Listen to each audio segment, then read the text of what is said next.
Hello, hello, everybody. Welcome in. Happy Monday. I hope you had a wonderful weekend. I know I did. Talk about it a little bit later. My name is Todd. This is the Reaction Stream. Welcome. If your first time here, be sure to hit the follow button or subscribe button, depending on where you're watching. Strap in. We're going to have a good one today. We have 5 wonderful member requested videos to react to today. Very exciting. And if you'd like to request your own and actually guide the stream, that's pretty much how this works.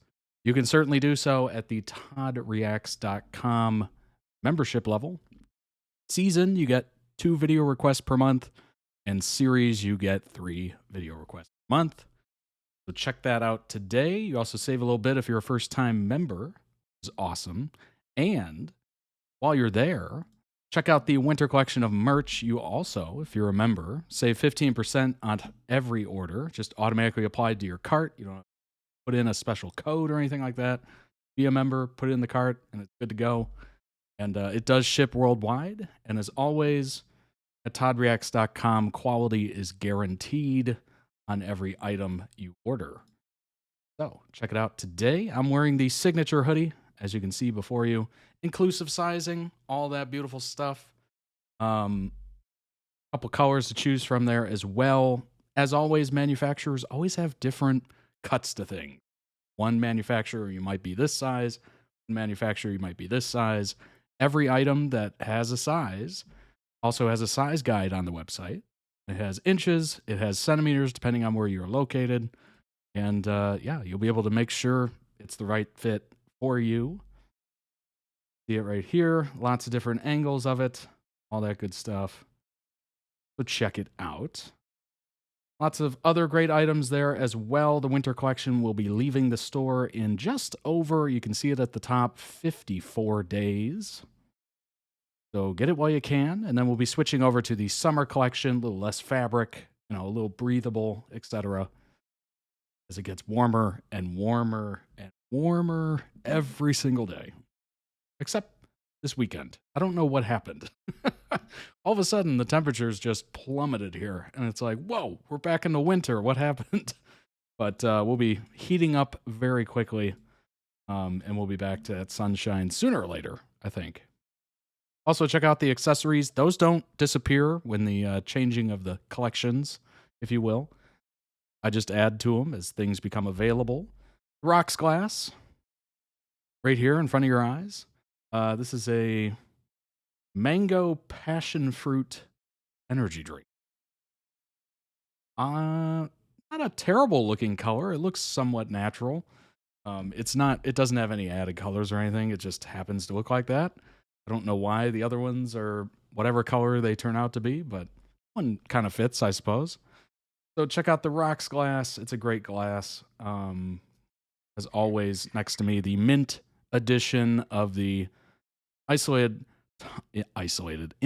there we go, there's the word, insulated tumbler. I have the mint right there. Also comes in many different colors here.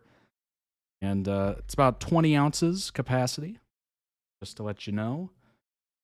And I do have my phone case on. It is the snap case in matte. That's why it's a little shiny, as you can see. Let's see if I can get oh, there it is.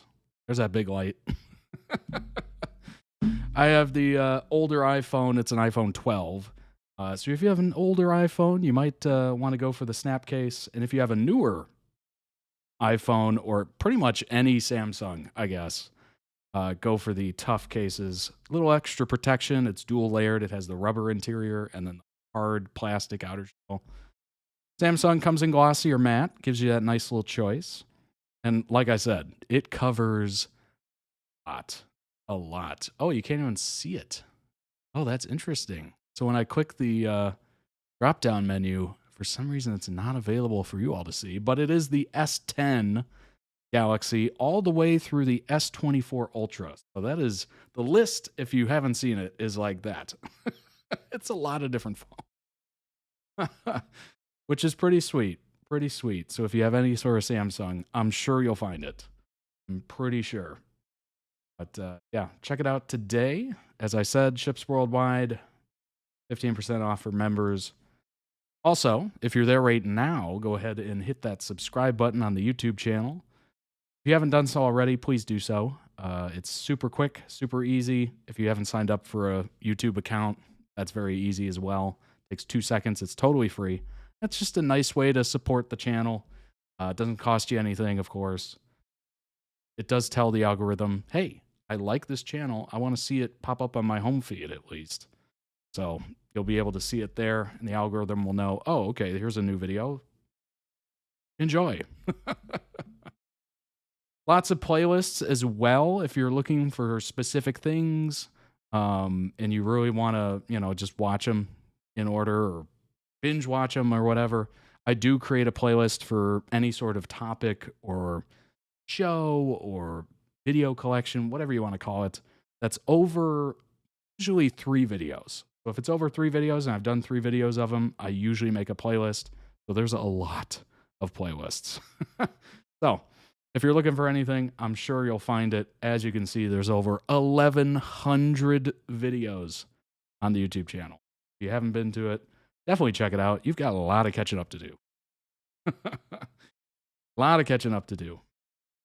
But yeah, it's been a lot of fun having a YouTube channel for the past 4 years. Just passed the 4-year anniversary here in March. So not that long ago.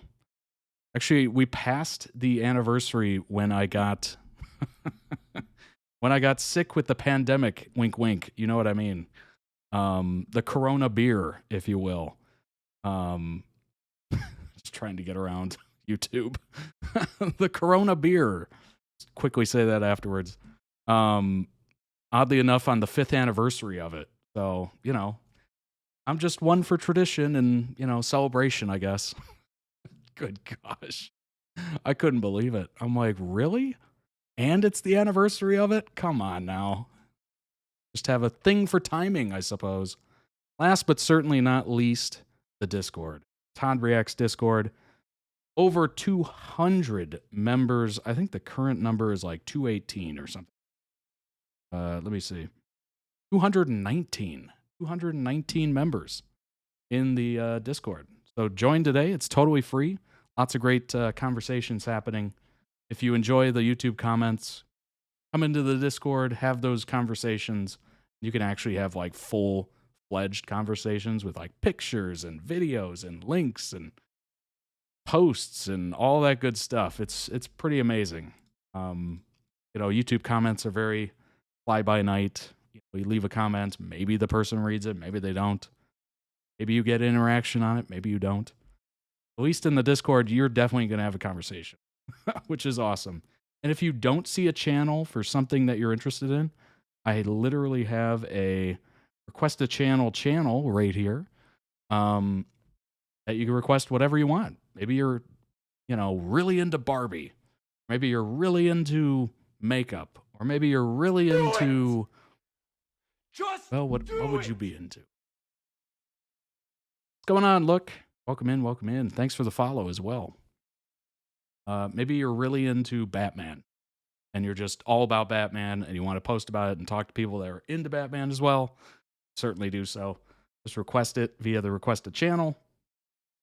And as you can see, there's a ton of different channels to choose from. Anything you're into. Lots of community posts as well. Good stuff. So check it out today. And I also, as you can see at the top here, it does tell you when I'm live, which is super handy. It gives you a nice link. So if you're on a mobile device and you happen to have a Twitch app, it'll start it on the Twitch app. There we go. Where's my brain at? I just got off of work, so I'm a little confused. If you hit it and you don't have the Twitch app, it'll just pull up a browser so you can watch via that. Of course. Actually, if you do the... there you go. There's the link. Yeah, so check out the Discord today. 19 members. 219 members, including myself in there. And if you want to get my attention, just tag me and I'll see it. Anyway, check out the YouTube today, everything. And yeah, loved it. All right, well, before we kick off the reactions today, the 5 reaction videos, let's go ahead and talk about the weekend. I had a good one. I hope you did as well. I actually went and saw this movie in theaters. You might have as well. A lot of people did, apparently. The Minecraft movie. Now, I will I will say this off the jump. It is not a good movie. It isn't. It is not a good movie. But I thought it was at least somewhat interesting. I've never played Minecraft, right? So I didn't really get a lot of the inside jokes or references or anything like that. I've been seeing viral clips go around and people going crazy at certain points in the movie, and I have no idea what's going on. That being said, I pretty much have loved everything Jack Black has done as of late. I was a person that was vehemently against the Jumanji remake. I thought it was a terrible idea. It was not that long after Robin Williams had passed, and I was just like, oh, here we go again. Hollywood making reboots, remakes, rehashes, everything, sequels, whatever. And I was just completely against it. I was like, the original Jumanji is fantastic. It is wonderful. It is a great watch. It's a little dark at times, but it has a lot of good moments in it. And then I didn't see it in theaters, but I did check it out when it came out on streaming, and I loved the Jumanji remake. Loved it for what it was. And what it was very, very goofy. It was like a Jack Black comedy movie, meant to be goofy. Kevin Hart was fantastic in it. I'll say this, even Dwayne "The Rock" Johnson was good in that movie. I can't believe I'm saying that, but yes, they worked so well together. Their chemistry was phenomenal. Phenomenal. And the fact that Jack Black had to actually play a character was amazing. Amazing. Compare that to a Minecraft movie where he basically was Jack Black with a blue shirt. I mean, that's been kind of the criticism you've seen of it online. And it holds true. It holds true. It's pretty bad. And Jason Momoa's acting was hot garbage in that movie as well. So if you're looking for, the ultimate cinema experience, you're not going to find it. But that probably wasn't their intention. Their intention was probably to entertain younger folks or people that are really dead, like really into Minecraft, with little inside jokes and references and stuff like that. So if you get those, you probably had a pretty decent time at least. The theater I went to served drinks and food, so I was happy regardless. I mean, I'll be honest, about halfway through the movie, I was more interested in the food and the drink than I was the movie, which is pretty condemning, actually, especially when it's loud and it's such a large screen in your face that you're just like, food, drink. But do I feel like I shouldn't have bought the ticket and seen it? No, I don't. The movie was goofy. It was pointless. But you know what? It was kind of that pointless fun. I saw a lot of people mention online that it was so bad that it came full circle and turned to good. Like, which honestly, not far off. Not far off. But I would love to see some behind the scenes of how they filmed this, because literally the entire thing is CGI. There is no practical shot other than the store that they were in. That was the only set. The arcade store. That was the only set in the entire movie. The rest of it was literally just green screen. So I'm sure they were just in a massive room with just a bunch of green screens around them. And that was their acting. So it would be very funny to see some behind the scenes of that movie. Maybe it'll come out. Maybe it's already out. I think it'd be very fascinating. I would definitely see if I can get this pop up. I would definitely lean more towards the critic score. It is a objectively bad movie. So 48's probably pretty good. Maybe even lower, maybe like 38.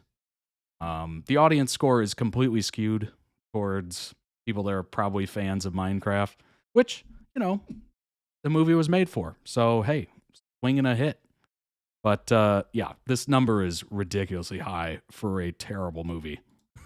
Maybe it'll have a cult following, you know? Maybe it'll have like that cult status of, you know, I don't even want to compare it to this. I really don't, because it is a good movie. But Evil Dead came out to like lackluster box office, and then it just became a cult smash hit when it came out to VHS.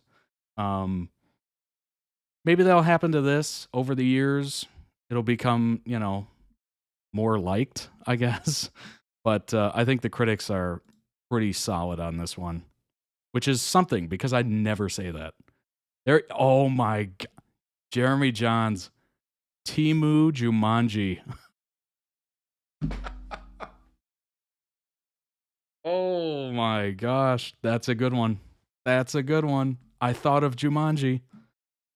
And Timu Jumanji is such a great line. Oh my gosh. Wow. Minecraft movie feigns creativity by hollowing out a name brand and inserting a zombified story that does little more than capitalize or cannibalize the name. Yeah, the plot was pretty bad. It was actually very bad. The villain, a piglin named Mogosha, who hates creativity and is obsessed with hoarding wealth, inadvertently neat allegory for the studio bosses who greenlit this egregious IP cash-in. Well, it's made a ton of money. It has made a ton of money, and it will continue to do so. And I think it actually broke some records, actually, which is wild. But I think it broke some April movie records. Let's see here. Not like D&D Honor Among Thieves, which appeals to newcomers and its fan base. Pleasant piece of family entertainment most people will enjoy watching. I don't know about most. Most children, maybe. I think children will love it. It's not hard to understand. Like, there's no plot points that make you rub your head while you're like, what's going on? Like, it's very straightforward. Mindless and thoughtless nostalgia trip. Clearly, this is not made for adults. Like, very clearly. All these adult reviewers are just like, this is awful. I know, okay, here we go. I know I'm not the intended audience for this film, but I struggled to find anything remotely entertaining in this. Yeah. There were some moments that were genuinely lighthearted and entertaining. You know, got a chuckle, if you will. But most of the time, it was pretty brutal. Timu Jumanji is spot on. Spot on. Although I will say Jumanji was way more interesting. Way more interesting. Given the creative team behind this, there's a lot of potential to be a crazy, fun family adventure, but instead it's 80 minutes of cliche plot lines, incoherent character arcs, and mixed CGI. Some of the CGI is pretty good, I would say. Like, it looks like Minecraft. It's wonderful in that regard. Obviously, it's a little more high def than Minecraft, but it does look good. It does look good. And then there's moments where it kind of pans out and you see the characters or the actors running like far away from the green screen, and it looks atrocious. They just don't fit in to the environment at all. I don't know if that's a lighting issue or maybe it's like a blending thing, but yeah, some of the time it just looked atrociously bad. Hot pink mess of a movie. 5 screenwriters. What? Really? Have mined childhood to craft something that's alive with imagination. It's not the most polished movie you'll see this year, but it's as cheerfully mad as a little kid's birthday party. Actually, you know what? That's fair. That's a fair assessment. It is absolutely chaotic, to say the least. Quirky visuals here, but it soon devolves into a mess of exploitations, pratfalls, and creaky innuendo. I don't know if I noticed it, honestly. Maybe I was too into my burger at that point. my brain kind of checked out halfway through it. But yeah, there you go. Let me pull up some numbers real quick. I do want to see this. Let's see.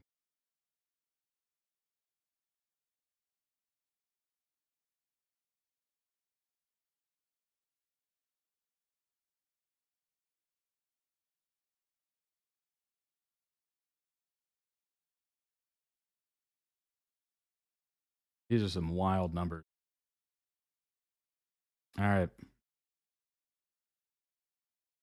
So here's some numbers here. Wow. Domestically, $157 million. Internationally, 144.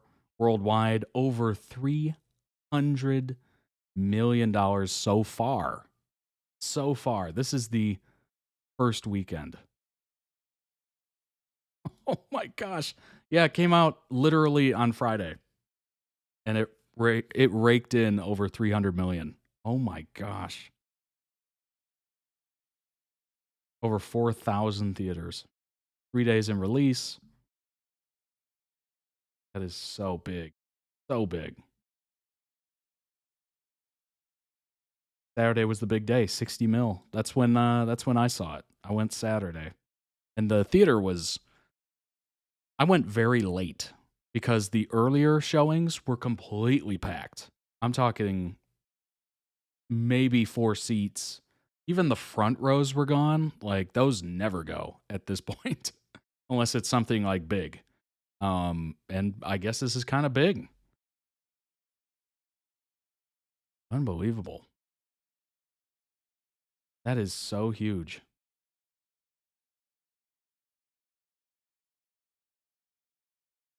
That is so wild.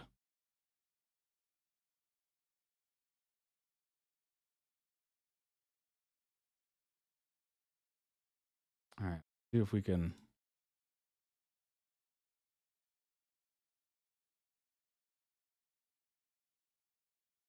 Wow.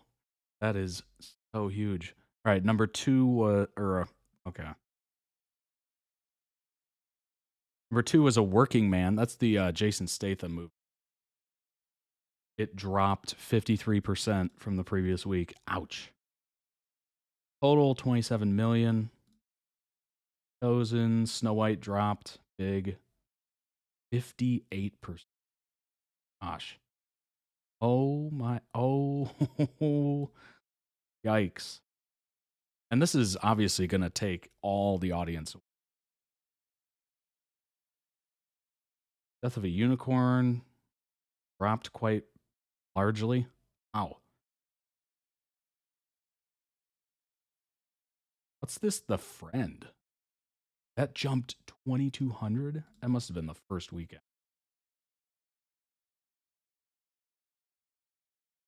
America, Brave New World, still under 200 million. That's not. Wiki 17.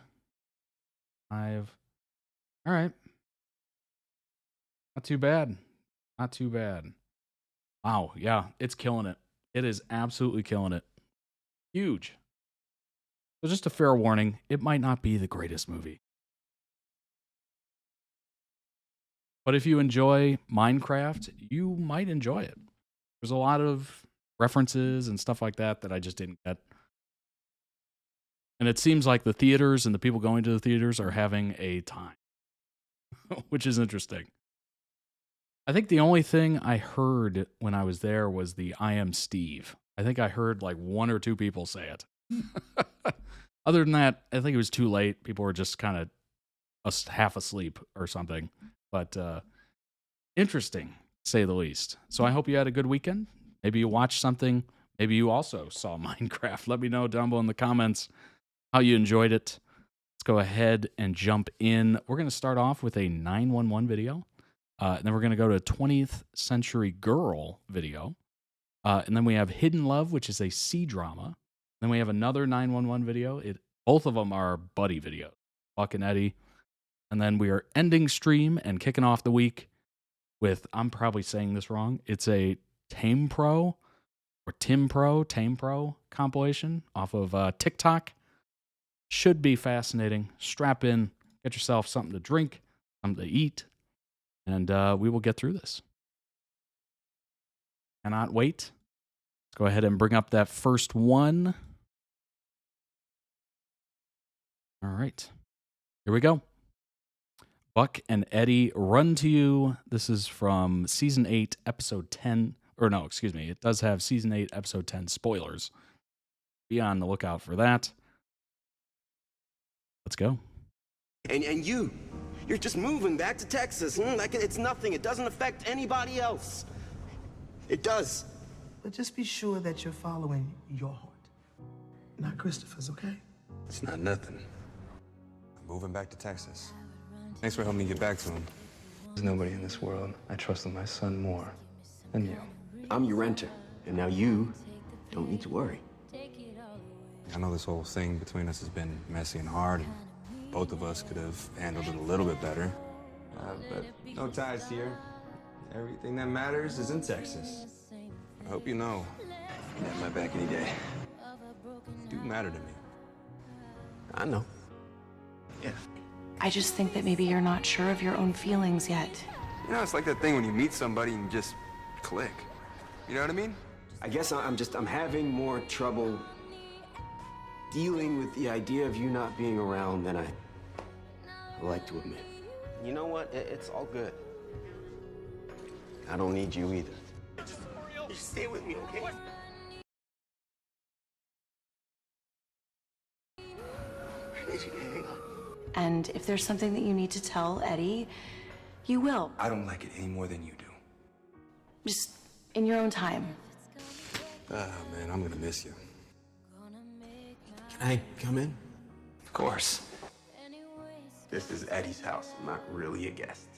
Yeah, I'm gonna miss you too. Come here. Come here.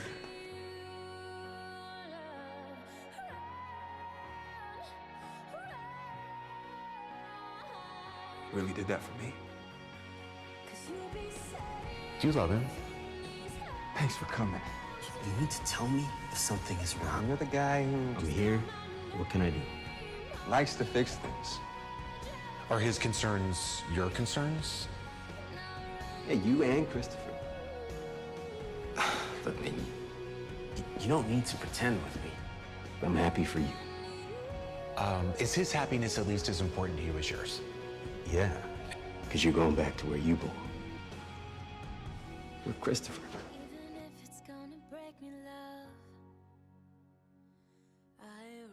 And could you see a future there?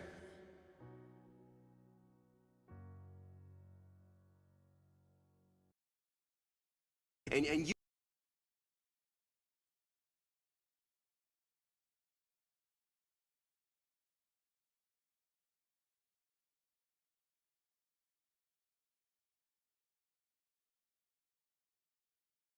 Oh, appreciate the heads up there. Check out their channel as well. Here is the link thrown into the Twitch chat for everybody watching live. Of course, it made me reload in. There we go. There it is. For anybody watching live, link down below in the YouTube description for the original video. You can throw it some love as well. But let's pull up some information on Buddie and go over. Grey's Anatomy, The Rookie, and 911 futures confirmed by ABC as multiple shows are renewed. That is correct. 911 is getting renewed. See here. So 911 is getting renewed to season 9 on ABC. That's amazing news. The fact that this show that was on Fox for so many seasons and it gets dumped, it gets canceled basically, and then ABC picks it up and they're running with it. That is amazing news. I felt that same way with Lucifer. Fox had it for a while, then they basically just said, "All right, we're done with it." Then Netflix picked it up. They gave us, a fitting conclusion to that show, which was super cool. Oh, this was the announcement. More surprise for you.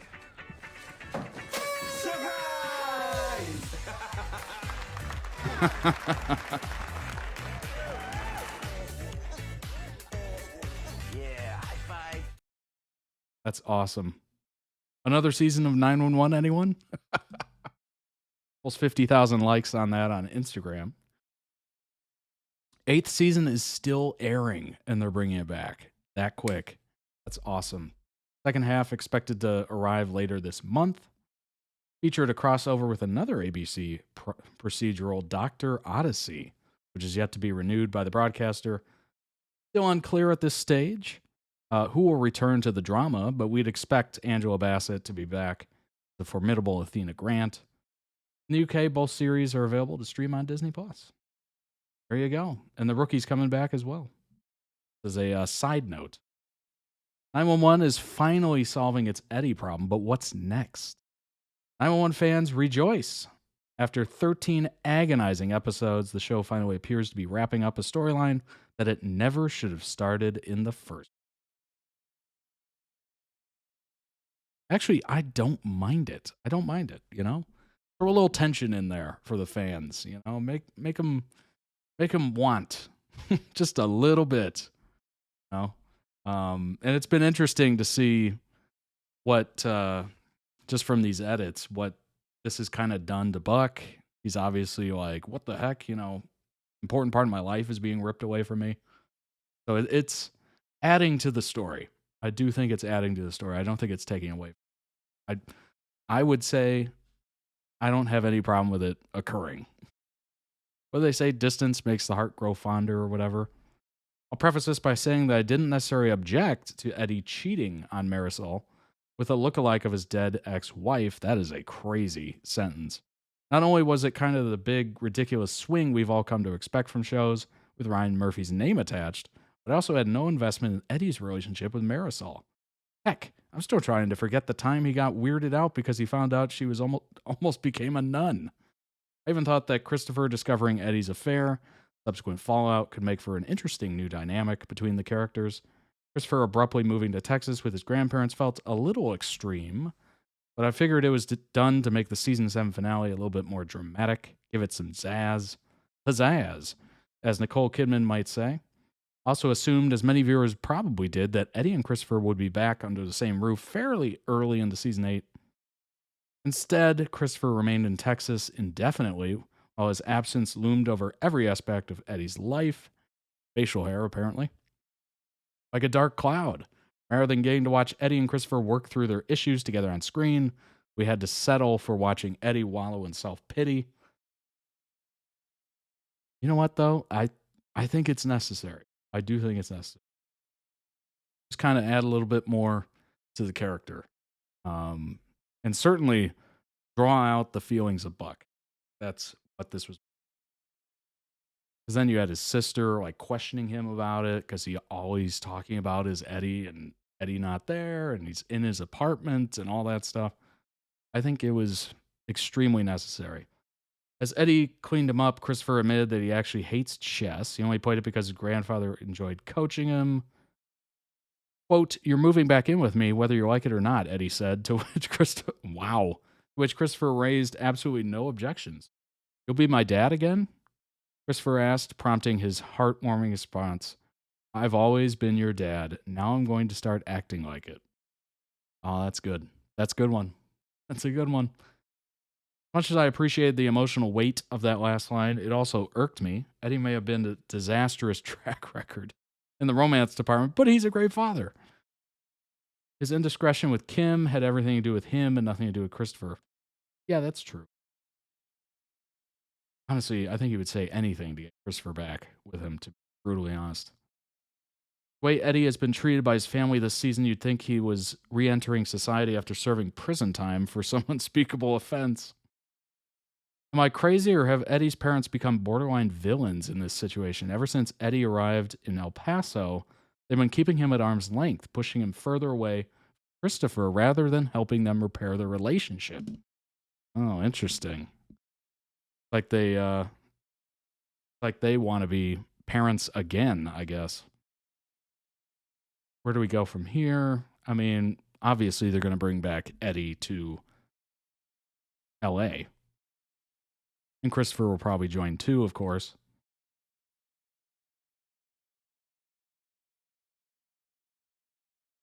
I've ranted long enough. How are you feeling about the Eddie storyline? I think it's fine. I think this is coming from someone who doesn't watch the show and just watches the edits that ToddReacts.com members request. But I think it's fine. He's having some, heart-to-hearts with Christopher, probably. He's also dealing with his parents in a weird way. Or maybe they're dealing with him in a weird way. But maybe it's helping. Who knows? Did you also find it hard to believe that Karen would forget Hen's birthday? That I do not know. That's up to you in the comments. 911 episodes 14 and 15 trailer reveals outbreak of deadly contagion. Not again, as I say a couple weeks after getting over the last contagion. Not again. No. We're done with those. Oh gosh. New trailer for season 8, episode 14 and 15 has been released, revealing the threat of a deadly outbreak in a 2-part contagion special. Oh, that's pretty. Oh. So 14's obviously going to end on a cliffhanger. You're going to have to wait a week.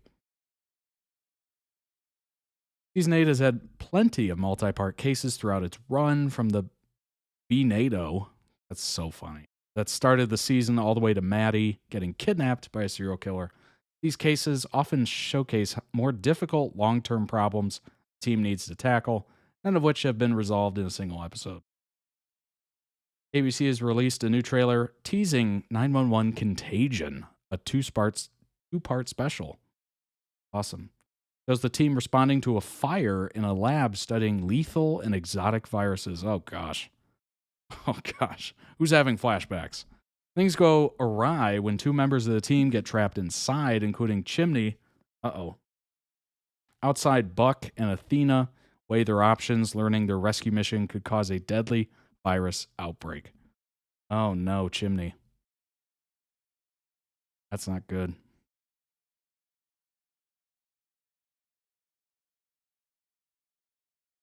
That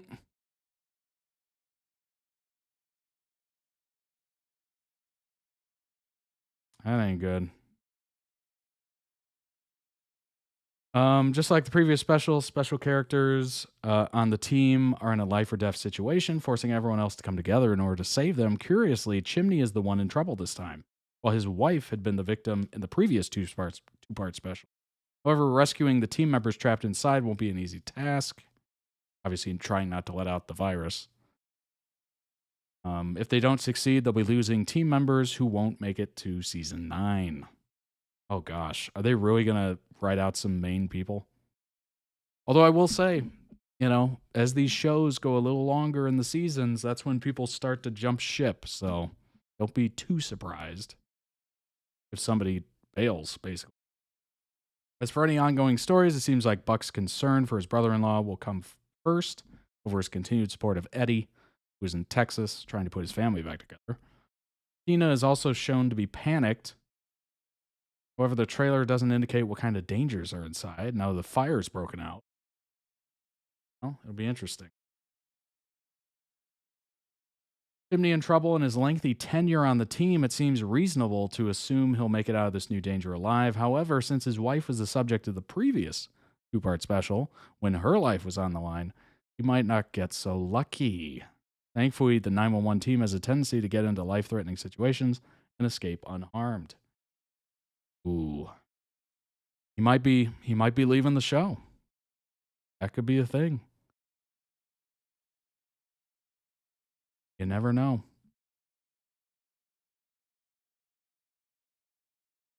Oliver Stark. This came out a couple weeks ago. Oliver Stark reacts to 911 finally addressing hashtag Buddie and Buck's subtle nod to the fandom. Are there any other Buddie fans feeling a little vindicated right now? For years, many of us have watched 911 and wondered why everyone wasn't seeing what we were seeing between Buck and Eddie. Their connection runs deep, deeper than mere coworkers or best friends. Not only is Buck basically a second father to his kid, but the way they interact from their passive-aggressive fights, undeniable chemistry, has always been pretty coupley. Still, the concept of Buddie has felt like something that existed only within the fandom, rather than something the characters were conscientiously aware of on screen. Sure, that Christmas elf mistook them as Christopher's two dads back in season 2, but no main characters have ever genuinely vocalized the possibility of a Buck-Eddie pairing until his sister. The March 20 episode found and Tommy, I guess. Two characters in Buck's orbit, his sister Maddie and his ex-boyfriend Tommy, openly questioning Buck's feelings for his out-of-town bestie, Matt, which we saw many times in the last stream. So if you're wondering why I'm laughing at that, it's because we did a TikTok compilation and it was in there so many times. Maddie was a little more gentle, asking if it would really be so crazy, while Tommy took a more heavy-handed approach, referring to Eddie as his competition for Buck. Either way, Stark says he never expected this to be discussed so openly. Quote, I was a little surprised by how head-on we wanted to face it, Stark tells TV Line. Mostly surprised in the sense of wanting to tread carefully. You don't want to upset anyone, you don't want to lead anyone on in the wrong direction. I've never learned to just trust in the writing of this show. Tim, the showrunner and writer, is a master of what he does, and I place my fate, or Buck's fate, in his hands. If he thinks it's best to confront it head-on, then I do too. Buck was adamant, both with Maddie and Tommy, that he's not in love with Eddie, despite everyone wanting him to be hopelessly pining for his straight best friend. So here's my question.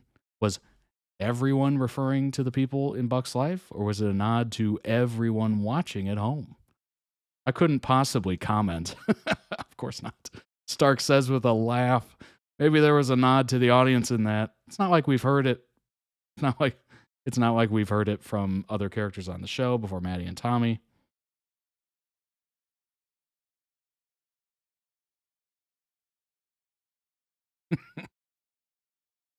Well, it's one of those things. It seems like they're going to steer the ship right into it, that iceberg. The iceberg being the fandom wanting them together. So they're obviously going to address it in some way. I don't know if it's going to be they end up together or they just kind of agree to go their separate ways. Who knows? I have no idea. Just remain friends, whatever. Interesting, you know? It's very interesting because in one way, you know, it mimics life a little bit in that I'm sure you've been in this situation, or maybe you know somebody who's been in this situation where they had a great friend and then they made it or wanted to make it something extra, and either it fell apart and the friendship died, or it was the right decision. Very, very much the same situation with Buck and Eddie. Really good friends, basically a second father to his kid. And it's that situation where, is it worth exploring? Is Eddie even in that frame of mind? No idea. So it'll be very interesting to see if anything comes of it or any revelations are there. But, it's definitely interesting to talk about and think about. And obviously the fandom is pretty freaking strong on this. Pretty strong on it. So we'll see. They definitely are keeping everyone guessing, which is phenomenal work. That's one thing I think we can all say about the writing of 911. just from what I've seen on these edits, it seems to be very good. Very good. Let's go ahead and bring up the next video. It is 20th Century Girl Edits. I have no idea what this is. Apparently, it's a show. And we'll learn about it afterwards. We'll bring up some information. But until then, let's jump into this and see what it's like. We go ahead and move it over because this is a TikTok compilation. I don't want to cut anything off. That would not be good. But yeah, go ahead and bring it up. Jump in. This is about 9 minutes long. Let's go.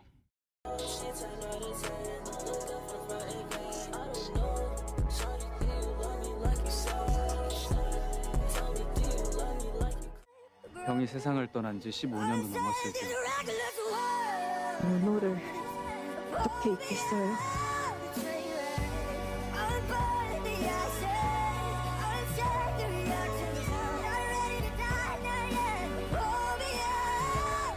난 행복했어. 너와 함께한 모든 순간. 좋아한다, 나보라.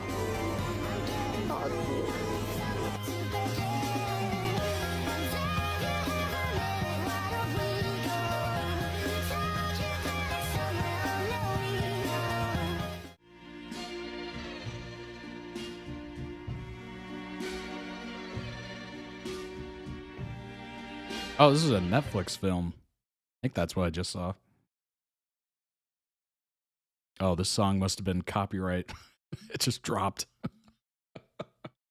It happens. It happens.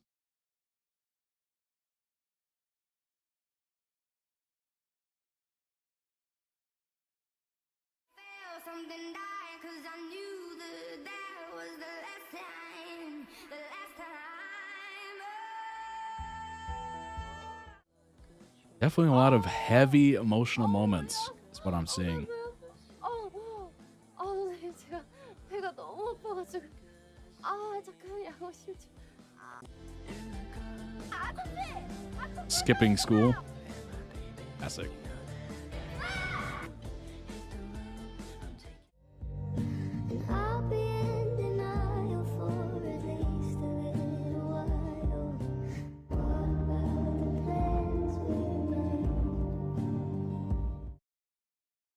Those book bags are full. Oh my gosh. That's crazy. 다시 돌아올게.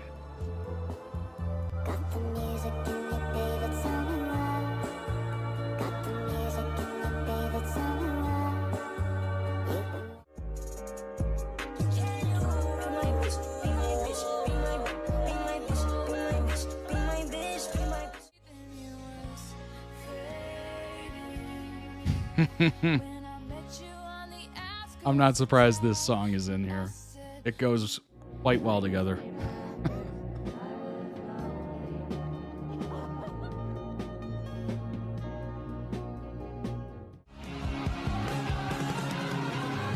I was going to say this looks very 90s. Extremely 90s. But that video camera just solidifies it. 정운호.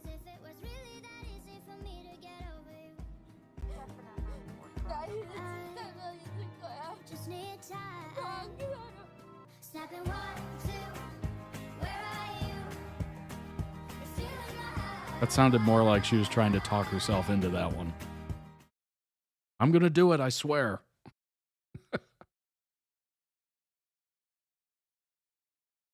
I'm sure we've all had those situations where we had to get over it.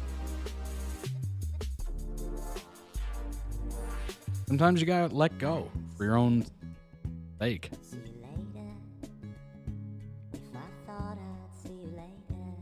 Not to mention, our brains and our imagination are way too extravagant. It makes these, I always think of the 500 Days of Summer movie and how it has that moment of like expectation and reality where he's talking to her, they're having a good time, they're clearly into each other, and then reality is him drinking a beer by himself.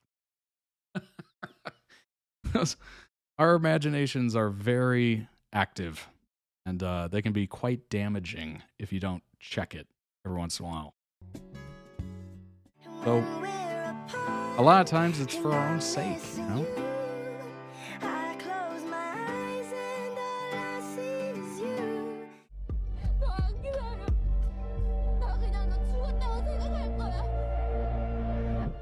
형이 세상을 떠난 지 10년. Easier said than done. Oh, wait a minute. Wait a minute. Wait a minute. 15 years since he died? He did die? Oh, boy. Oh, this is going to get so emotional. Oh, gosh.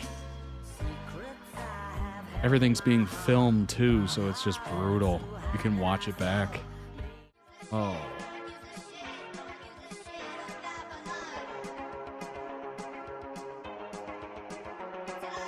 So this isn't about a lost love, it's about a love cut short, maybe.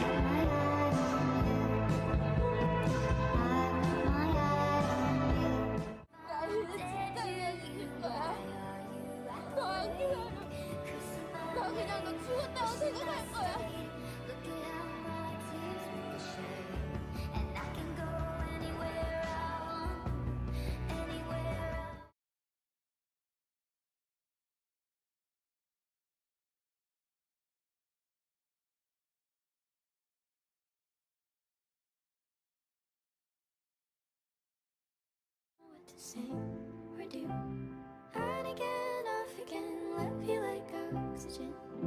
You don't know what I do for you. Forever, oh, is there someone else or not? 'Cause I wanna keep you. 너는 그런 내 맘을 아는지 모르는지. 눈도 예쁘고 코도 예쁘고 입도 예쁘네. 그늘은 네가 좋아서. 운호, 정운호. Let's go down in the moment we lost and found.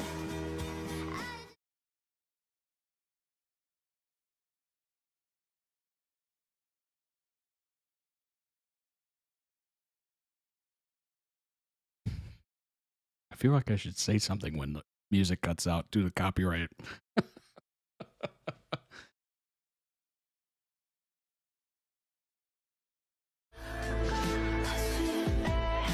It's weird watching a compilation when there's no music attached to it.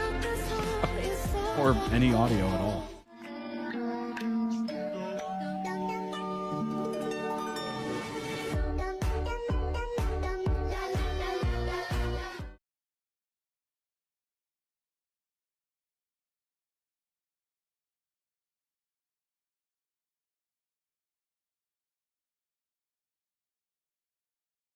Merry-Go-Round. What a classic.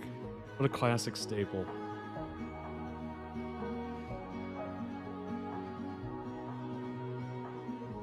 It's always so romantic, and then you get to one in real life and you're just like,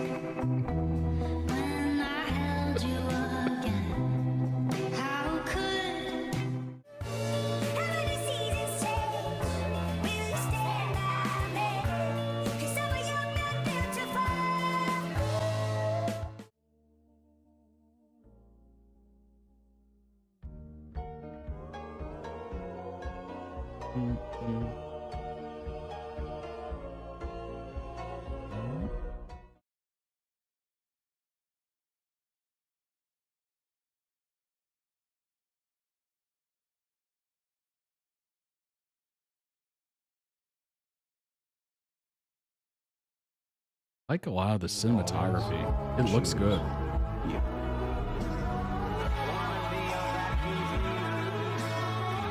Some of the angles and the shots look beautiful.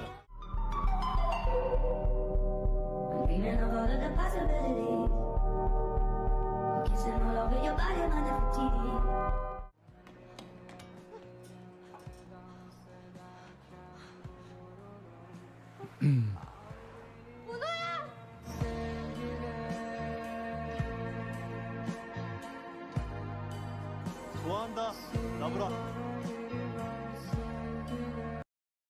That looks like a big moment. That looks like a big moment for sure. Go ahead and throw that some love. Oh my gosh. Link down below in the YouTube description for the original video. Go throw it some much deserved love. And also, if you're watching live on Twitch, I will throw it in the chat. Have it right now. There you go. All right. And also check out their channel. They might have other videos that might interest you. Maybe you want to request it for this channel. Certainly do so. But yeah, let's pull up some more information on 20th Century Girl, the Netflix film. Go. South Korean coming-of-age romance drama film. I mean, that was all pretty apparent just by that compilation. Her feature film debut. Wow. Written and directed. That's awesome. Depicts the friendship and love between high schoolers in 1999. I was right. The camera was a dead giveaway. My dad had one of those old, huge video cameras with like the eyepiece. Might have been, I was probably around that time period as well. Maybe a little earlier than that, actually. I think he got his in like the late 80s or something like that. But very similar construction for sure. So as soon as I saw that, I'm like, wow, it's in the 90s. Released 3 years ago, less than 3 years ago at this.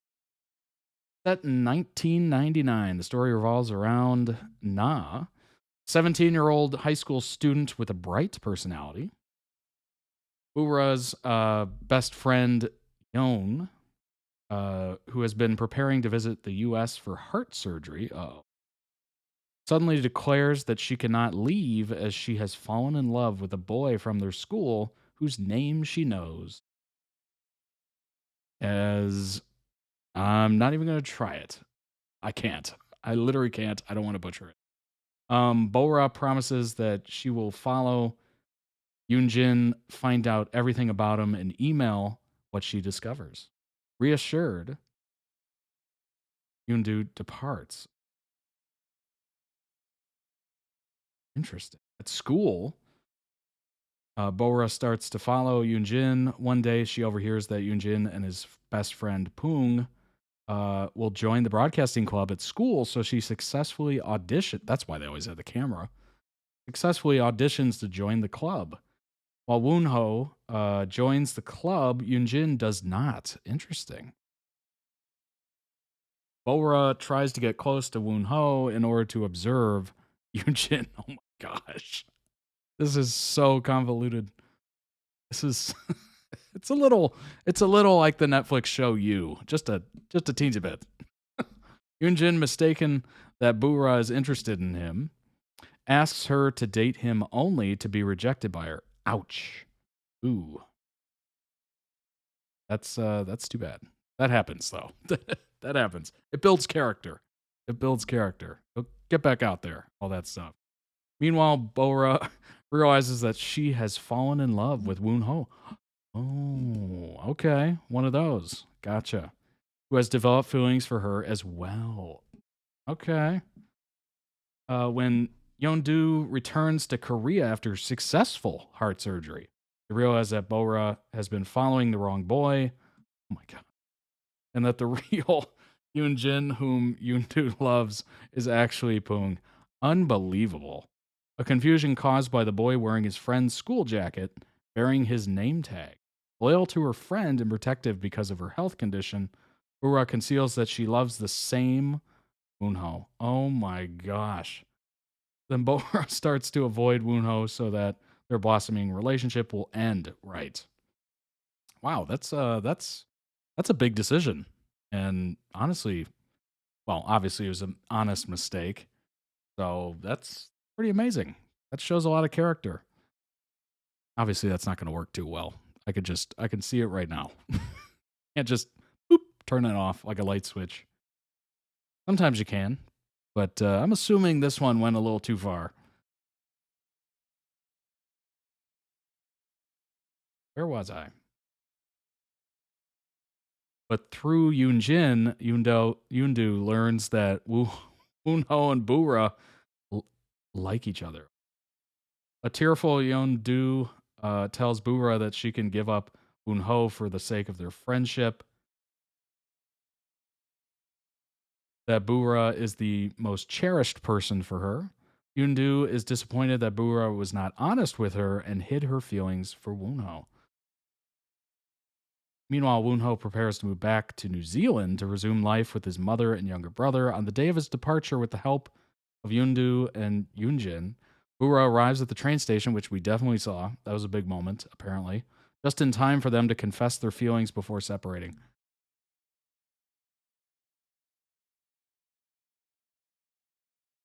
No. Oh, gosh. Oh, that's brutal. Oh, they confess their feelings and then they separate. Oh.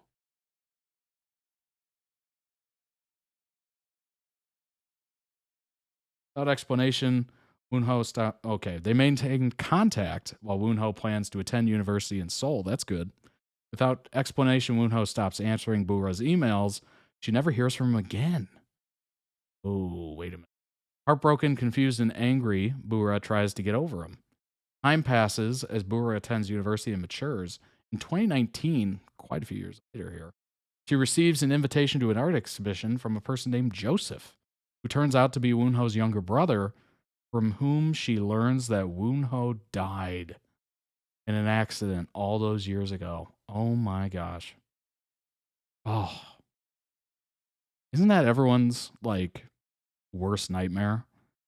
If you're talking to somebody and you're distant, you know, you got distance between you, maybe you're, you know, an internet friend or internet dating or whatever, and then one of you dies and then the other person just has no idea. No contact, just completely silent, ghosting, and doesn't learn anything. That is brutal. Brutal. Oh, God. Joseph thanks Bura for remembering Woonho and says that the happiest moments in Woonho's short life were spent in her company. Oh, gosh. As the film ends, Bura views a heartwarming yet heartbreaking video made by Woonho that depicts their time together.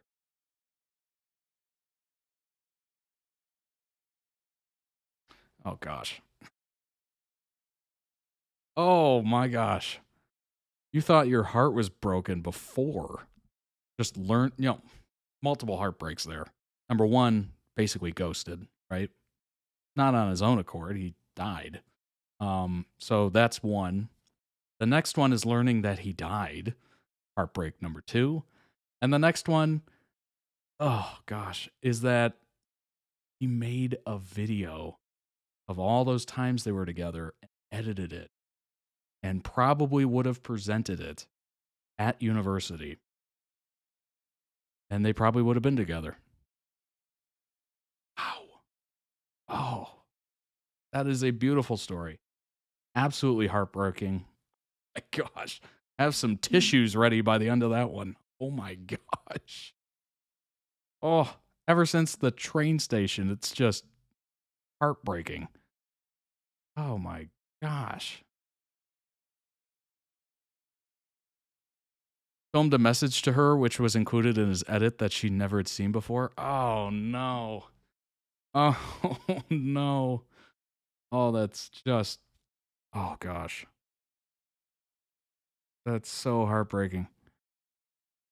A day later, after its release, 20th Century Girl ranked 7th globally on Netflix's movie category. Subsequently, on October 24th, it ranked 5th in the same category. Within 3 days of its release, it debuted at number 2 on Netflix's global chart of top 10 non-English movie category for the week of October 17th to 23rd with 8 million hours viewed. Wow. Rotten Tomatoes, approval rating of 86. I think, no, we don't have. Okay, 86 based on 7 reviews, average rating of 7.4 out of 10. Variety praised the director for capturing the feeling of devoted teenager friendship while acknowledging how they are inevitably meant to change as time goes on. The film leaves some of its key characters surprisingly unexplored, despite its 2-hour running time. Though its potential is not fully seized, 20th Century Girl does manage to add the time-worn theme of first love by providing a movie examination of what makes certain moments and certain people unforgettable. Genuinely heartwarming comedy of youthful errors. Gives the film a heavy-handed and wholly unnecessary tragic coda, somewhat takes the wind out of the sails of what is for the most part, a genuinely heartwarming comedy of youthful errors. I don't agree with that. I have never seen it, and I don't agree with that. I think having the tragic ending is somewhat more realistic. I mean, it doesn't get depicted a lot.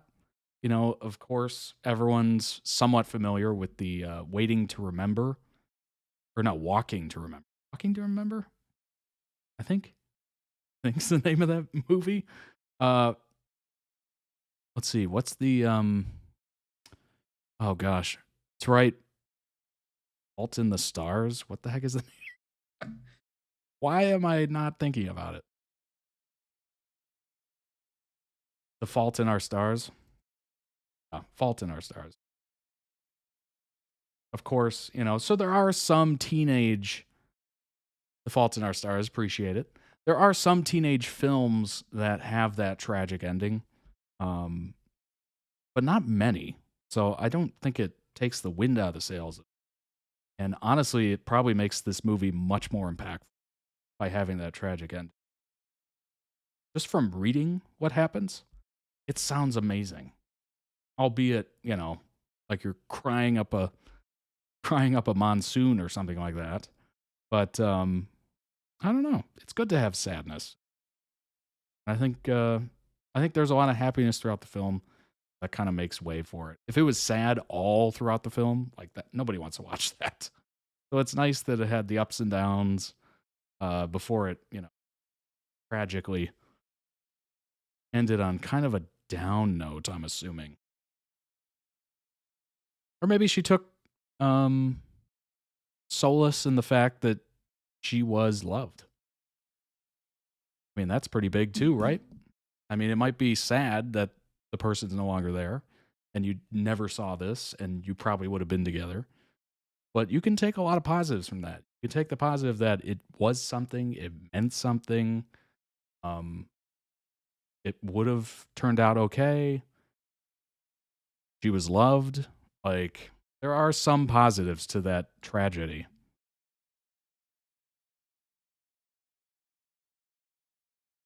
This work has a charm that makes you smile as if it were a memory of your own first love. And the film will be imprinted on the audience as Korea's representative first love movie. Yeah, I mean, it definitely seems like a great way to showcase it. Obviously, it had a tragic end, and most people don't have that tragic of an end of their first love, but some people do. Some people do. 8.6 on MDL out of 46,000 ratings. That is a high number for that many people. Let's see. It's always interesting to read some of these reviews on MDL. I usually try to find, if you've been watching for any length of time, I try to find one that's pretty balanced. So, like, if it's 10 out of 10 on every category, I'm like, no. I'm looking for one that's like 7, 6, and it looks like it's judged. Okay, this is interesting. So 7 out of 10. Love the acting. What happened? How do you ruin a good rom-com movie? By attempting to crush the viewer's hearts with an unexplained twist. I don't mind it. I think it doesn't happen enough. If I'm being honest. Every rom-com is, you know, meant to have a very happy ending. You know, the guy gets the girl gets the guy, whatever variety of it. Or maybe they find themselves. That's always the classic, is they find themselves through, you know, a potential relationship, something. but I think it's a storyline that's not often used, is a rom-com that ends in tragedy. And maybe it doesn't have a lot of rewatch value, but it's impactful. It's impactful. And hopefully the early beginning part that's funny and romantic, hopefully that makes up for the tragic ending. So it kind of brings balance to it. The start was strong and had a good build up to the chemistry between the two with a decent cast, on point aesthetics. Yeah, I did make mention of that. I thought it was pretty nice looking. Ultimately hooked at first, the romantic scenes had me yelling to the void at how I wish I could revoke my single card. Even though the camera was a bit shaky in some scenes, I was able to push through and say, this is definitely a 9, without a doubt. But the ending. Thing is, I have no problem if they made this 100 times more angsty, make a main character's death more tragic. My whole life is right now. I'm into it. The problem is how the movie felt like a half-baked lasagna. It didn't even feel like an open ending. We just know, oh, they're dead. That's it. Cause of death, unknown. Does Yoonjin know? What happened? Instead of me crying over this character I once loved, I'm clouded with curiosity. The ending took away my attachment to how sad the death is of the character. In my opinion, there could have been a better way to end this movie without leaving the viewers with a question mark. Okay, so apparently we don't find out what happened to him. But then again, that's not the key takeaway. The takeaway is the fact that he's dead. That is it. And I'm assuming the key takeaway for her is what could have been. You know, it's the love that never came to fruition, basically. The one that got away, I guess you could say, kind of. Not really, because they didn't really get away. They just aren't there anymore. I'm sure I'm not saying you wouldn't be a little like, what happened? You know, everybody's always, if a celebrity dies, everybody's like, what happened? What was it? Is it toxicology report in? You know, did they do an autopsy? So everybody's always curious. But I think what they were trying to do is just lean into how heavy that loss is for the main character. And just the emotional, dealing with those emotions, being faced with what if for the rest of your life, basically. Oh, soul crushing. What's with y'all separating two happy people? Hey, it's something. It really could have been a perfect high school rom-com. Just please quit separating two happy people only to avoid a cliche ending. Well, I mean, to be fair, most rom-coms are cliche. Happily ever after kind of stuff. It's interesting to throw one out there where it's not, you know? And maybe you watch this when you're feeling sad or, you know, something like that, I guess. Got to be in the mood for it, obviously. Cliche yet. That's so funny. This person's like, why would you avoid the cliche? And then this person's like, cliche.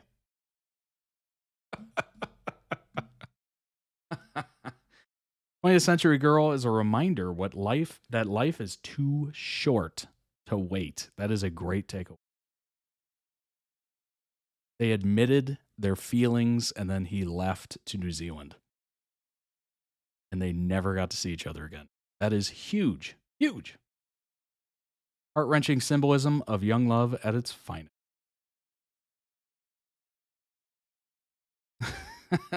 As I comb through them, connecting them by string, one stands out from the rest. Quote, the Koreans are too good at this. Maybe wondering what I mean. What are Koreans too good at?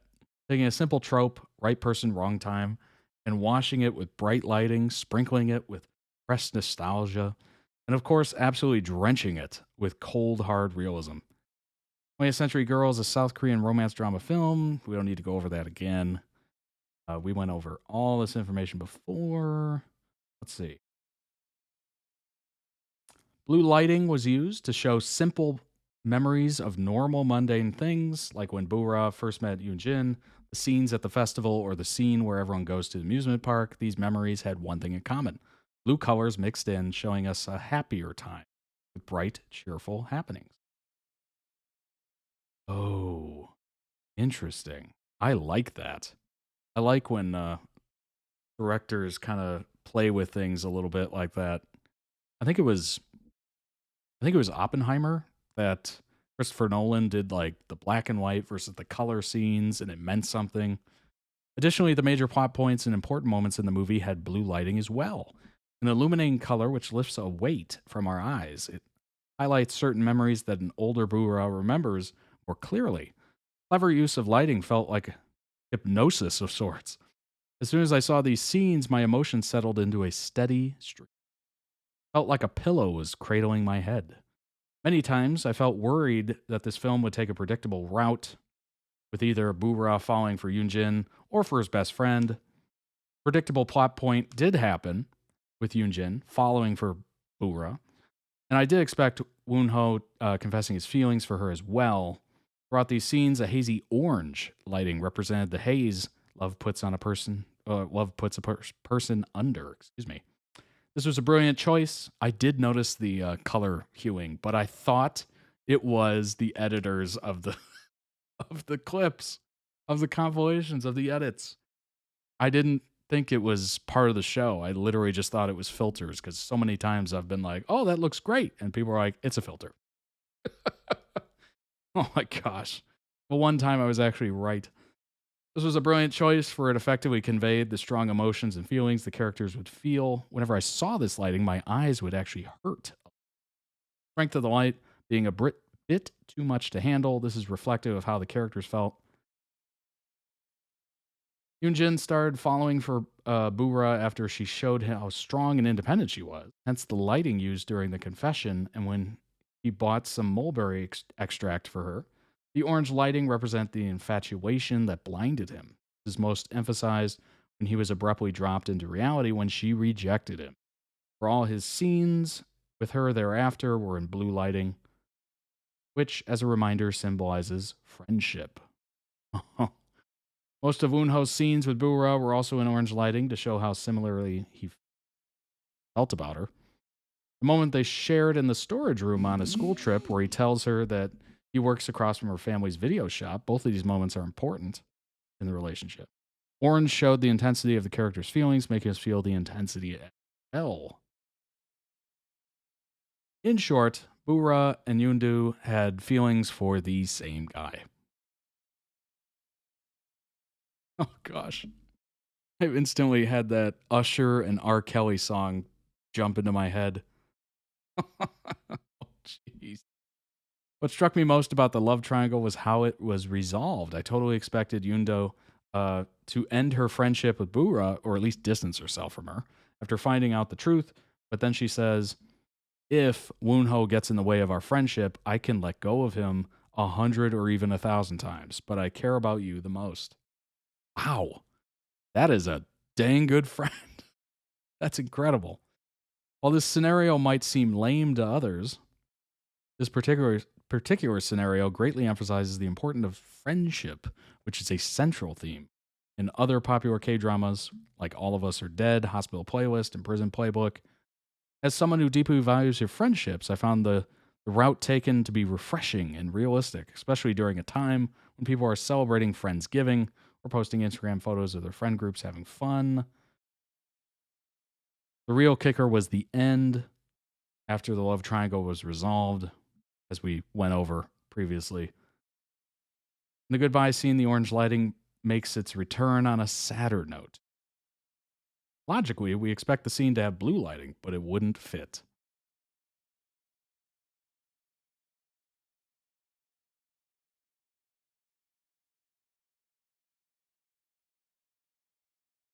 She reminisced about all the little things she had noticed about him before. One of those little things was his camera. Camera is an important part of the movie. We get to know more about Woon-ho through his perception of the world as he sees it. That's smart. That is really smart. Cameras usually symbolize past memories. Yep, showing that he wanted to remember and record as much as he could so he wouldn't lose those memories. This is something many of us can relate to in the age of smartphones and social media. Absolutely. Absolutely. Especially if you lose somebody or that kind of thing. Like, as somebody who has lost somebody recently, like, it is so great at this point. Obviously, when it just happens, you're a mess and you don't want to look at them. But as you heal, as time goes on, you have that. You have that memory. You have their voice. You have their image. Maybe they're talking to you on the footage. Maybe they're just next to you in a photo. Huge. Hugely important. So take as many videos with people you love as you can. That is a PSA. Do it. As this scene, they kept in touch through email, as long-distance lovers do. Hoorah happily celebrated the new millennium, year 2000, by reading a particularly heartfelt message from Woonho. But after a while, the emails stopped coming. It was revealed through a voiceover that Bubra never saw Woonho again. When the film cut to black, I was left reeling. Oh, it cut to black. Oh my God. Well done. Well done by the director there. That's beautiful.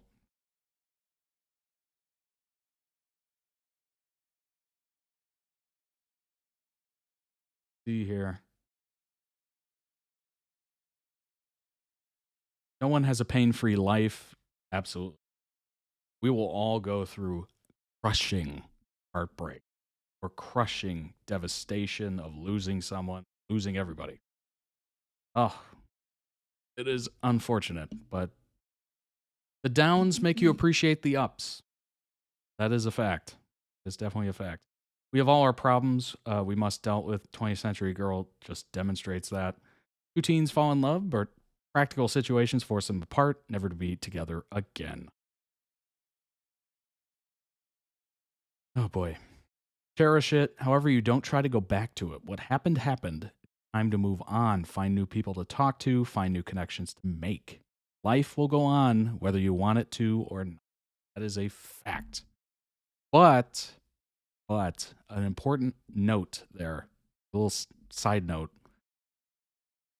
As you go through those just heartbreaking moments through life, afford yourself the luxury of stopping time, taking time off,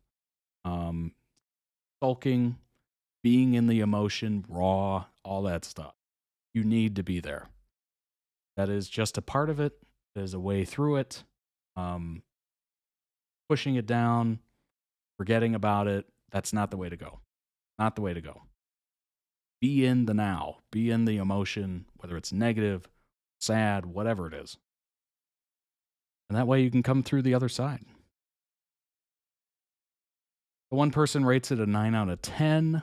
Definitely a film to add to your watch list. Highly recommend to those who are hopeless romantics or those who just need a good cry. Well, there you go. Nicole's rating 10 out of 10, no doubt. Recommend watching this for a good long cry. There you go. So it's not a traditional rom-com. It's one that'll get you. One that'll get you for sure. Interesting. Wow. 20th Century Girl review. This is Variety. Korean teenager navigates first love and the complexity of female friendship.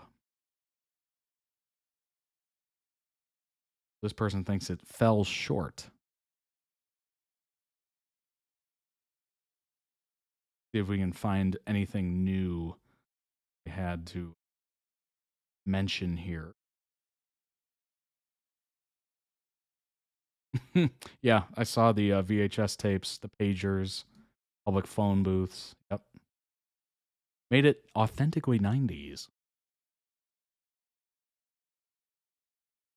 The way things end might not be popular nor convincing to some, since the film leaves some of its key characters surprisingly unexplored by its 2-hour running time.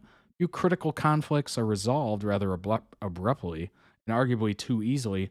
Though its potential is not fully realized, 20th Century Girl does manage to add to the time-worn theme of first love by providing a moving examination of what makes certain moments, certain people unforgettable. Yeah. I mean, maybe it is a little rushed at the end. I have no idea. But I'd say overall, I like it. I like what I read. I like what I've seen of it. Not too many rom-coms have that heartbreaking ending, so it's kind of nice. It's kind of nice to experience something you don't normally experience. Hey, if you need a long cry, you know the movie. So if you haven't seen it and you're into it, certainly watch it. It seems good. It seems very good. Oh gosh, that's such a brutal storyline, and it hits a little harder in the age of technology because you could literally be talking to somebody 2,000 miles away or whatever, any great distance. All of a sudden, you just never hear from them again, never see them again, and you're just left wondering what happened. Are they alive? Are they dead? Do they like me? Do they hate me? Like, what happened? What did I say? So it's very relatable. It's extremely relatable. Good grief. All right, folks. Let's move on to the next one. It is Hidden Love. It is a music video. First Love Story. This is a C drama, or moving from the K drama, well, rom-com tragedy, to a C drama. So let's go ahead and bring that up and check it out. Will this one be a tragic ending as well? Probably not, right? I don't think so. We'll see.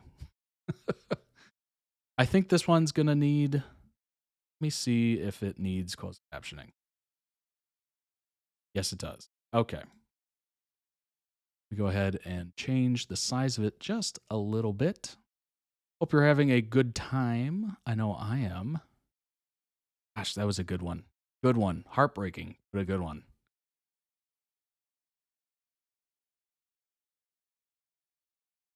It's good to go through a little heartbreak every once in a while. You know? Makes you feel alive. Alrighty, let's jump in here and see what this one's all about. Hidden. Shoot it, that might help. 人生会有几段时光终身难忘。 True.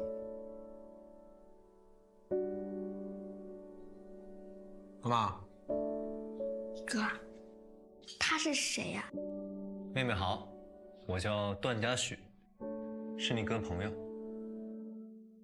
你明天有空吗？要我帮你什么忙？你能不能假装是我的哥哥，然后去见一下我的老师？如果他真是我的哥哥就好。他是我心中最温暖 Hey 的。 now. Hey now. 总在我最 That is rude. If only he was my older brother instead of mine. Ugh. Maybe it wasn't meant like that, but I did take it like that. That's funny. 我最需要帮助的时候，给我关怀，给我力量。我想快点长大，成为更好的人，成为像他一样可以带给别人温暖的人。这是爸爸的车。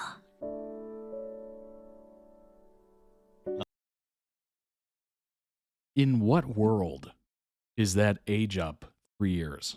There's no way. 成为像他一样可以带给别人温暖的人。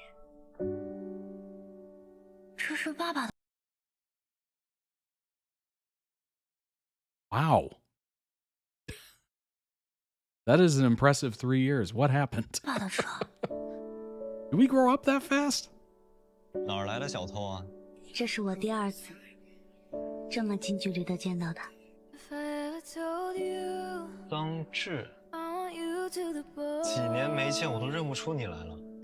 我帮我哥来搬宿舍。这个娃娃，你要是喜欢就拿着玩。走吧，带你上去。你还说你没空下来接我，你明明就有空，你就是不想下来接我。嘉许哥有女朋友吗？他哪有什么女朋友啊？你们聊啊，我先走了。这么快就走了？这个东西你要是喜欢的话，自己拿。I like the narration. So it's literally from her point of view. 不是你的东西落在我这儿了，是我的东西落在你那儿了。那我明天6点40在车站等你，到时候我给你一起钱。他怎么还没来？他真的会来吗？给你买牛奶去了。写作业。这是什么？我偷看了你的作文，所以写了一篇新的，补偿你。你不是喝牛奶过敏吗？那个哥哥跟我说，再见到小桑稚，他也很高兴。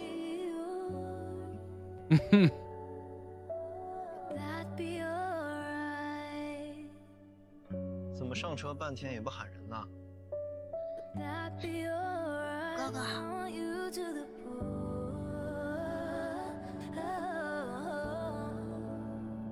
怎么了？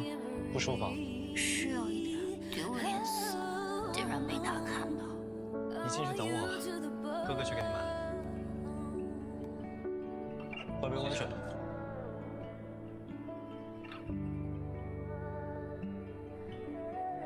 白色的这个，给你夹到娃娃了，不要再哭鼻子了。欢迎光临，桑稚。哥哥，跟同学过来玩啊？你在这儿上班吗？ I'm not gonna lie. If I was the brother and I saw my best friend hanging around with my younger sister that much, I'd probably have some questions. I'd probably have some questions, just as an older brother would. Not saying anything's wrong with it. It's just you'd be like, "What's going on here, dude?" 谢谢哥哥。以后热的啊。尝尝，注意安全。You'd be protective, certainly. Or unless he just has no idea what's going on and doesn't care. I don't know. 你现在是高中生，不可以早恋。我没有早恋。哥哥还要回去上班呢。参加啥项目啊？今天？超高。I jump, wow. 把帽子戴上，别晒伤了。Ooh. 我来背吧。我先帮你消一下头啊。Ouch. 这只手用吗？他很好，他对我很好，但他好像对谁都很好。喂，今天跟人许会去接你了，你可以陪我买个东西吗？明天放学后拿着钱来这儿找我。Oh, dang. 桑稚，怎么了？没事啊，我在呢。坐稳了，抓紧了，别再摔了啊！拿着，拖回家吧。嘉许哥再见。我有一个秘密。Yeah, you do. 不太想承认。我好像喜欢上他了。段嘉许。你们谁是带头的？只有自己不够强大的时候，才会去欺负弱小。让阿许啊，他给你当家教，妈没跟你说吗？把你那个上次期末考试物理的卷子拿来看。所以我想着说，去趟市科技馆，看看能不能让他提起点兴趣。 Love going to museums. 我会好好学的，然后找到我自己的梦想。交给跟你一起的那个男生了。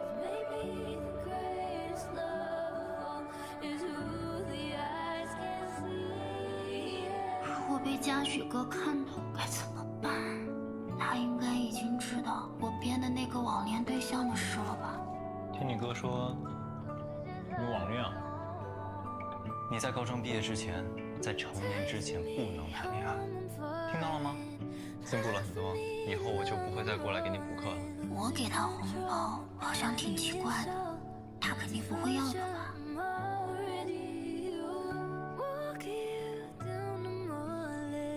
嘉许哥，新年快乐！嘉许哥的考试礼物又到了。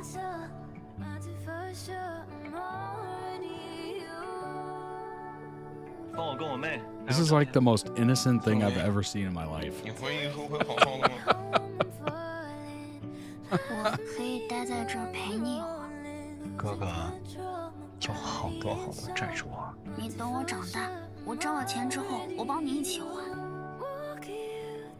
赚很多钱，帮哥哥还债。其实那些债不是哥哥欠的，所以你不用帮我还。哥哥要赶早班机回颐和。嘉许哥，我终于找到自己的梦想了，考上颐和大学。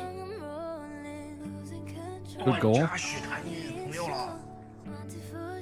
嘉许哥有女朋友了。Uh-oh. 我是不是要亲自去问问他？我在颐和。跑去那儿干嘛？那个网恋网友让我来的。桑稚，她是谁？你的女朋友吗？嘉许，找到之后给你看看，会记得的。为什么说话不算数？见到他了吗？他不喜欢我，可我会长大。那就等你长大之后再说。当我长大，他就会喜欢别人。没关系，我们桑稚以后长大了，一定能找到更好的人。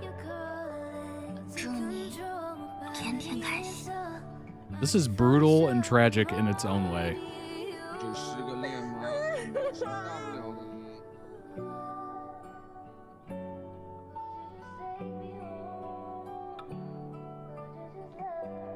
Dang. 嘉许哥，再见。Oh my gosh. Oh, wait a minute. 2 years 实 later. 现了我的梦想，考上了颐和大学，在这里开始了我的新生活。Could you imagine if it just ended right there? Oh my gosh. That would have been another one where, you know, if you're really into a long cry, that one would have hit.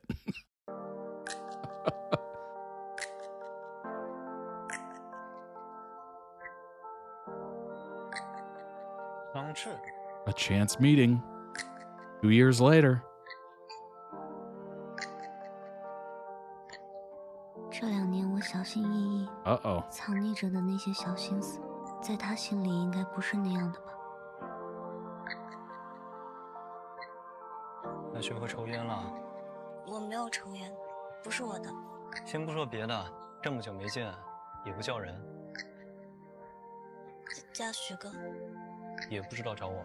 我已经长大了。长多大？还不是一个小朋友。老东西。骂我？老东西，送你回学校。哥哥一个人在这边，听你哥哥说你要过来读大学的事情，我很开心。我好请你吃个饭，谢谢你送我回来。下周末可以。我今天可能没办法赴约了。你是哪里不舒服？你这样坐着就会好吗？你公司在哪？港北大厦。我马上过来。Literally running in. 你在这等我，我去打车，我们去医院。我不扶着你，你自己可以走吗？你小心点啊，小心点。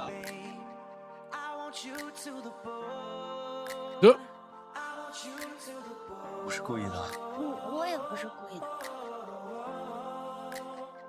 我在外面等你。急性阑尾炎。伤口疼吗？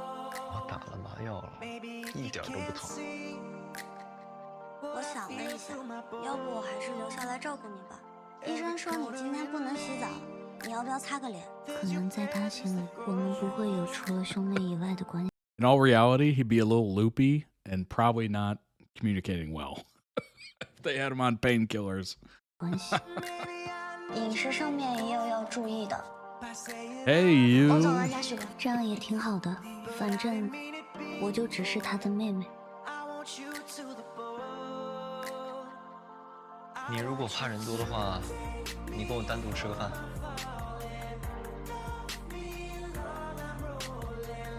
为什么不接我电话？哦，你谁啊？哦你刚才就算是动手，我也会跑回来的。 ，Oh, that's messy. 干嘛江雪？江雪哥，我们走吧。太冷了，把衣服先穿上。准确来说，算是我爸的潜债主，最后一笔赔偿金汇给你了，以后不要再联络了。Oh. 嘉许哥，就像你刚才说的，那个是你爸爸的前债主，所以跟你没关系。你不要被他欺负。苍之，谢谢你。我希望嘉许哥远离所有不开心的事。我跟你说个秘密，希望有人可以陪他。我就偷偷喜欢你。希望那个人是我。还记得你大一那年的初选，就是那时候开始。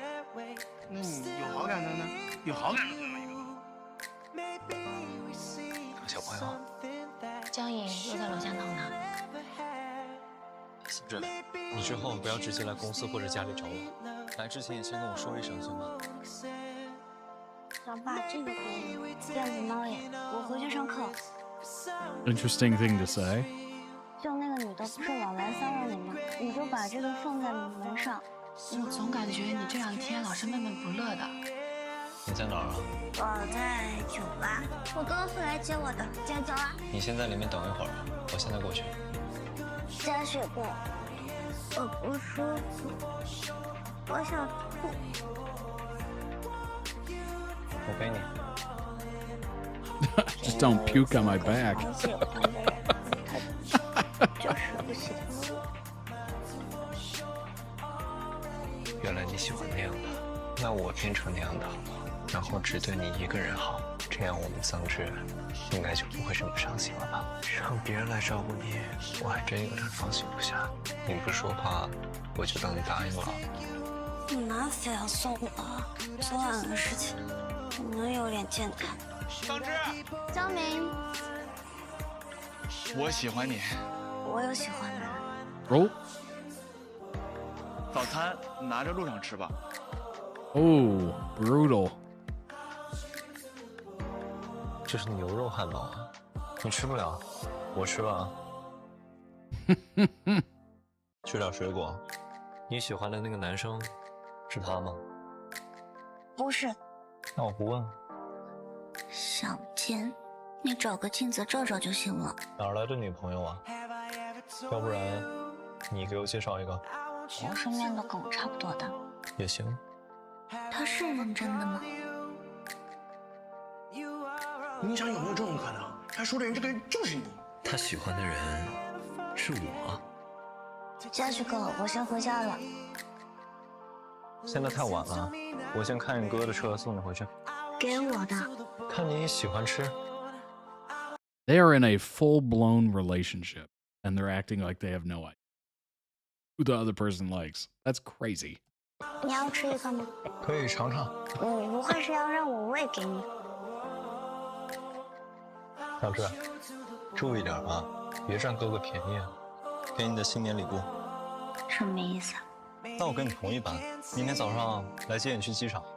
张嘴，拿着吃吧。他能对我有这样的心思吗？ Feed me a strawberry, step bro. 那他知道吗？就是你已经知道他喜欢的人是你，所以我也得装作我不知道，就是想请你吃个饭。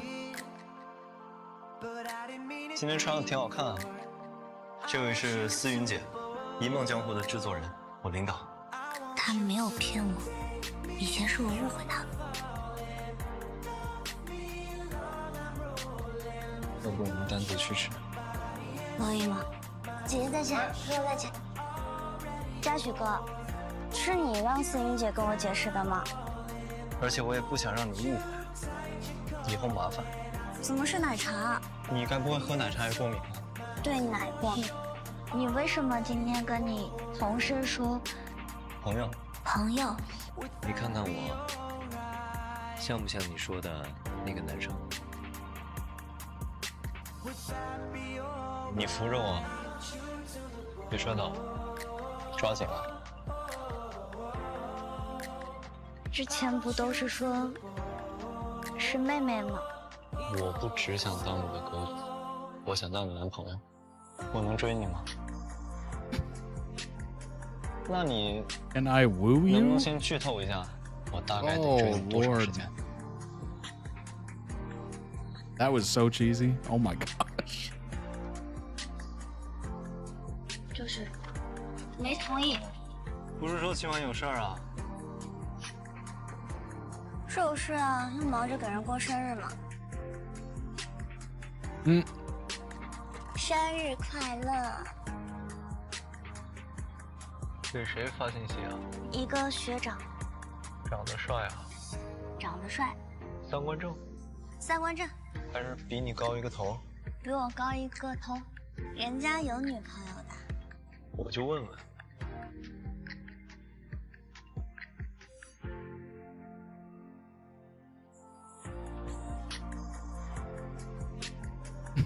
我只有一个愿望。我答应你了。你是说答应和我在一起？因为我想以后的生日我都能在你身边。 Years in the 我 making. 也是第一次谈恋爱，第一次这么喜欢一个人。之后我就会一直陪着你来。抱歉，打扰了，能给个微信吗？那个可以加一个微信吗？啊，不好意思啊，我有男朋友。不好意思啊，我女朋友如果知道了的话，我就没命了。你吃醋了？没有啊。吃醋？没有。我什么时候对他放电了？他都没有问路。我怎么跟他放电了？我说不好意思，我有男朋友了。有什么了？男朋友。Just checking. Say it again one more time. 我可以牵你的手吗？我真的很喜欢你。我也是。是真的很喜欢。很喜欢。你跟我去约个会。我今天打算跟你接吻一下。我今天第一天实习，我觉得还蛮开心的。This was a wildly slow burn. 而且我也知道。Like, I feel like we've seen every 实习是为了 moment 能够多陪我待一段时间。 this life. 你能来接我 Pretty impressive. 我已经很开心。我可以一辈子对你好。你这个研究生男朋友怎么跟段嘉许那家伙长得一模一样Here comes the brother 追 finally. 了他，没事的。你先回去。你追谁不行，你追我妹。 Oh, knew that was coming. 为什么要打他？没开玩笑。我为什么不能打他？认真的。先回去把你这擦掉。被自己女朋友这么护着，我还挺感动。他爸爸撞死的人是我爸爸。所以段嘉许他做错了什么？这不是你伤害他的理由。但如果你去伤害他，而是我最爱的人，为了他，我什么事都做得出来。抱歉。等过段时间我搬完家，就会好很多了。以后这里就是我们的家了。我是想着，你如果之后学习累了，到时候也可以有个休息的地方。你是不是和段嘉许谈恋爱了？我是真心希望你能认真的考虑一下你们的未来。他为什么要突然回去？ Next up, marriage and a 他会 child. 不会是真的在考虑 Feel like we're 要 heading 不要 there. 跟我分开。在我还不知道你名字对应的是哪个字的时候，我就喜欢你了，已经喜欢很久很久了。你能不能永远跟我在一起？是你的义无反顾，让我意识到了我自己不够好。但是这些不好，我会在我们以后在一起的每一天尽力弥补。我爱你，思辰。我知道你很难过。我是不是真的年纪大了？就是没有办法等你了。所以我也跟您保证，只要有我桑稚在，我不会再让任何人欺负段嘉许。我是想着回南吴去，然后自己创业。为了桑稚啊？不一定非要回南吴的。桑稚还有2年毕业，我会先在这里打拼，为我们俩的未来努力。你愿意嫁给我？ There you go. 会让你为了自己的选择而后悔的。我从来不是独自奔跑，他也在努力地奔向我。整整5年的时间，我治愈了他年少的伤口，他圆满了我青涩的初恋。Wow. Wow. Wow. Number one, beautifully put together edit of Hidden Love. Number two, what a story. What a story. I'll throw that some love. Link down below in the YouTube description for the original video. Go throw it some love as well. Also, check out the channel. Got over 91,000 subs. So clearly they have other videos to check out. So certainly do so. That video has over 3.3 million views. Wow. If you're watching via Twitch, I'll throw it in the chat for you all. Unbelievable. Wow. I feel like we just saw their entire life. And what started off as, you know, kind of a classic. I think we've all been there a little bit. Maybe, you know, had some iteration of this where you see somebody older and you're like, whoa. And you get that moment of, I don't know what I want, but I know I want them kind of thing. You have no idea what that is. You're young. You're just like, what's happening? Like, you just have those feelings or like that wanting to be closer to them and you have no idea why. That is very, very sweet and innocent for a lot of years. The brother was completely out to lunch, as they say. How do you not see that sooner? Really? They were basically dating for a couple of years at that point. Going to meals together, hanging out, all these little gestures like feeding a strawberry. And you're just like, okay. At a certain point, it's like these little romantic gestures just keep adding up and adding up and adding. All right, come on now. Finally, do something. Make something of it. Let's go ahead and pull up some information on Hidden Love. There we go. 2023 Chinese television drama based on the novel Secretly, But Unable to Hide It. It was aired on Netflix. Hidden Love achieved popularity both domestically and overseas. Not surprising. That was a beautifully shot, beautifully written love. Receiving praise for its storyline. Not surprised. Chemistry between the lead characters. Oh yeah. Oh yeah. Lots of chemistry. You could literally see it just from that edit. The series revolves around the life of Sang Zi, a young girl who develops a crush on Duan, who happens to be her older brother's best friend. Despite the initial infatuation, the relationship takes a natural progression as time passes. I'm glad it didn't go into the Pretty Little Liars type of situation. Would not have been good. Wasn't expecting it to, but you're always, you know, I'm always on my heels whenever I see that kind of thing. I'm like, oh. But it was a very sweet and innocent, one-sided crush, I guess. As the story unfolds, Sang feelings for Duan deepen, I would say, transcending her initial crush and blossoming into genuine love. And I'm not exactly sure when he switched over, honestly. There wasn't really anything that stuck out to me where it was like, oh, he's into it, because he's been super nice and protective and like providing and everything like that for years. So it's like, when did that finally switch over? Like, when did he finally, you know, in his brain go like, oh, I think I kind of like this person. All right, there's 25 episodes. There are with ads. Well, I guess they don't have ads on Netflix, so it's 45 minutes. Pretty good. It's not a lot of time investment. You could rip through that pretty easily.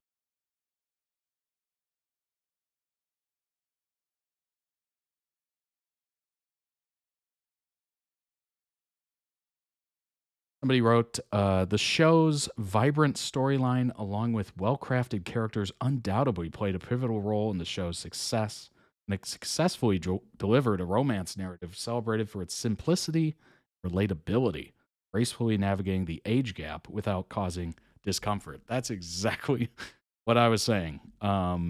It got around it without being uncomfortable, which is good. That is very good to hear. Somebody said Nietzsche's are hooked on the mushy Chinese drama with positive reviews. Oh, citizen of the net. Netizens. It's on the trending list of, I've never heard that term before. It's on the trending list of shows in several countries. Seems certain that after the popularity of K-dramas, Chinese dramas are all set to become the next big thing. Yeah, I would say so, if they aren't already. MDL, not surprising, has a 9.0 from over 58,000 ratings.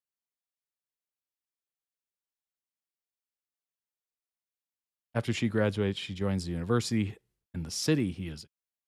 During their day-to-day intimate and close interaction, they slowly fall in. I would definitely say it was intimate and very close. Very close for a while at that point.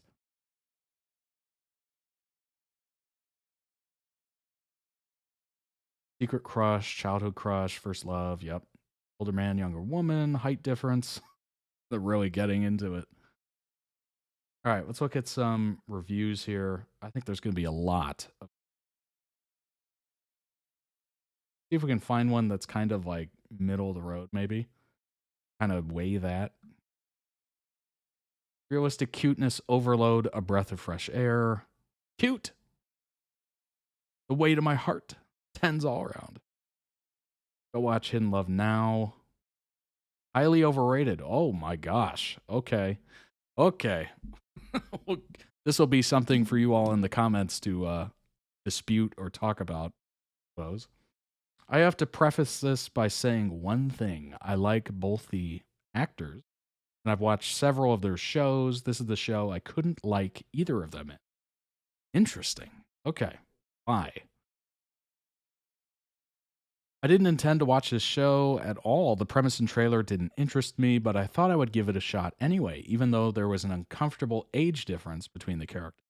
Not generally, but just because she's a minor at the beginning.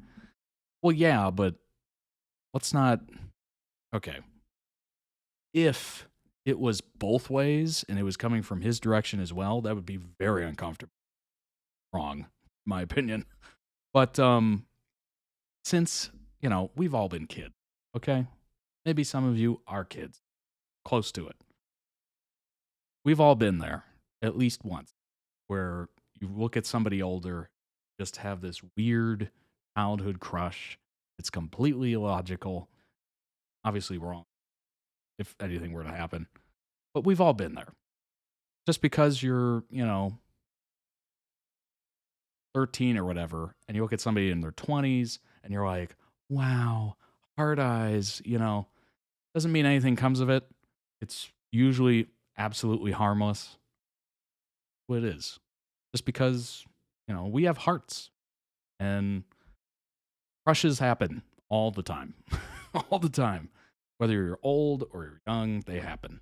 So I don't think just her having a harmless crush on an older guy, and not too much older, is wrong. I don't think that's wrong. Obviously, if it was coming from his direction, now we're talking something else. We're talking something very different. I thought the first 9 episodes were handled pretty well. There were some sweet moments, and the episodic nature of the show made it look a bit like a story about growing up. Yeah, it did, honestly. Just from the edit, it looked like a slice of life kind of thing. So about episode 14, the show was still kind of sweet and funny. It's after episode 15 that I found this absolutely juvenile and boring. What happened in episode 15? I know most of the comments here will praise the love story and so on. Oh yeah, it is a love story. Literally called Hidden Love. And so on, and how great these characters are, but I actually couldn't root for the couple at all. From episode 15 to the end, I was hoping it would get better, but it never did. It was like the writer put some effort into assuaging, ooh, good word, fears on the story seeming creepy in the beginning when Sang was young, but once she was older, all those efforts went out the window. All right, here's the issues. Let's see it. When did Zhao fall in love? I literally had that question. I literally had that question. I wasn't sure from watching the edit when his feelings towards Sang switched. When was the switch? I don't know because I haven't seen it, right? I'm just going by the edit. But, I was left with that question of what year was it when they met in the city? He was at university. Was it earlier than that? Who knows? For someone who had been through a bunch of trauma and a difficult family situation, yikes, he has no hesitation or thought about getting into a relationship with Sang. I would assume he would. Otherwise, it would have happened earlier, I would think. I didn't like how CZY played Jeksu as a cocky, overconfident guy. I'm guessing that's what the script required him to do. Well, yeah. That is all written down on paper. Yes. It seemed like such a bizarre decision. We are told that he somehow blames himself for what his family got into, the accident and all that. At least that's what we hear saying, but we never see it from Jeksu. He has no trauma that we can grasp. His father gets shown only twice. Once we know he's about to pass away. This is where we learn that Jeksu doesn't drink because of the accident his dad caused. None of these traumatic events are even touched upon, so the story demands them to be there. Without them, it would make no difference. Instead, this trauma would have been a big reason for Jeksu to hesitate or to believe that he's worthy of being loved. Interesting. The other issue, Zhao playing a 19-year-old like she's 13. Initially, when ZLS was playing a 17-year-old like a kid, I accepted it. I thought it was cute and endearing in a way, but when she's supposed to be an adult, when she's at university, I suppose, she continues talking in a baby voice. Maybe that's just who she is as a person. I don't know. She had kind of that innocent appeal, that innocenceness to her when she was younger. Maybe that's just who she is. I don't know. I don't see the difference between this version and the younger one. It became rather annoying after. I guess that could be annoying. You're expecting 17-year-old, 19-year-old to act a little differently, maybe talk a little differently. Those are formidable years. Like, you are changing as those years go by. So maybe. I also don't understand why they cast a 10-year-old kid to play a 14-year-old SZ. With all the comments about grooming and all that going on, you think the makers of this drama would have been extra careful. Instead, this didn't help the is there pushback on this for being a movie about this? Well, it's not showing up in the reviews. Otherwise, you would think it would get downvoted like crazy. So they cast a 10-year-old to play a 14-year-old. I mean, I haven't seen it. So as long as there's no like weird, uncomfortable stuff, I don't see a huge issue with that.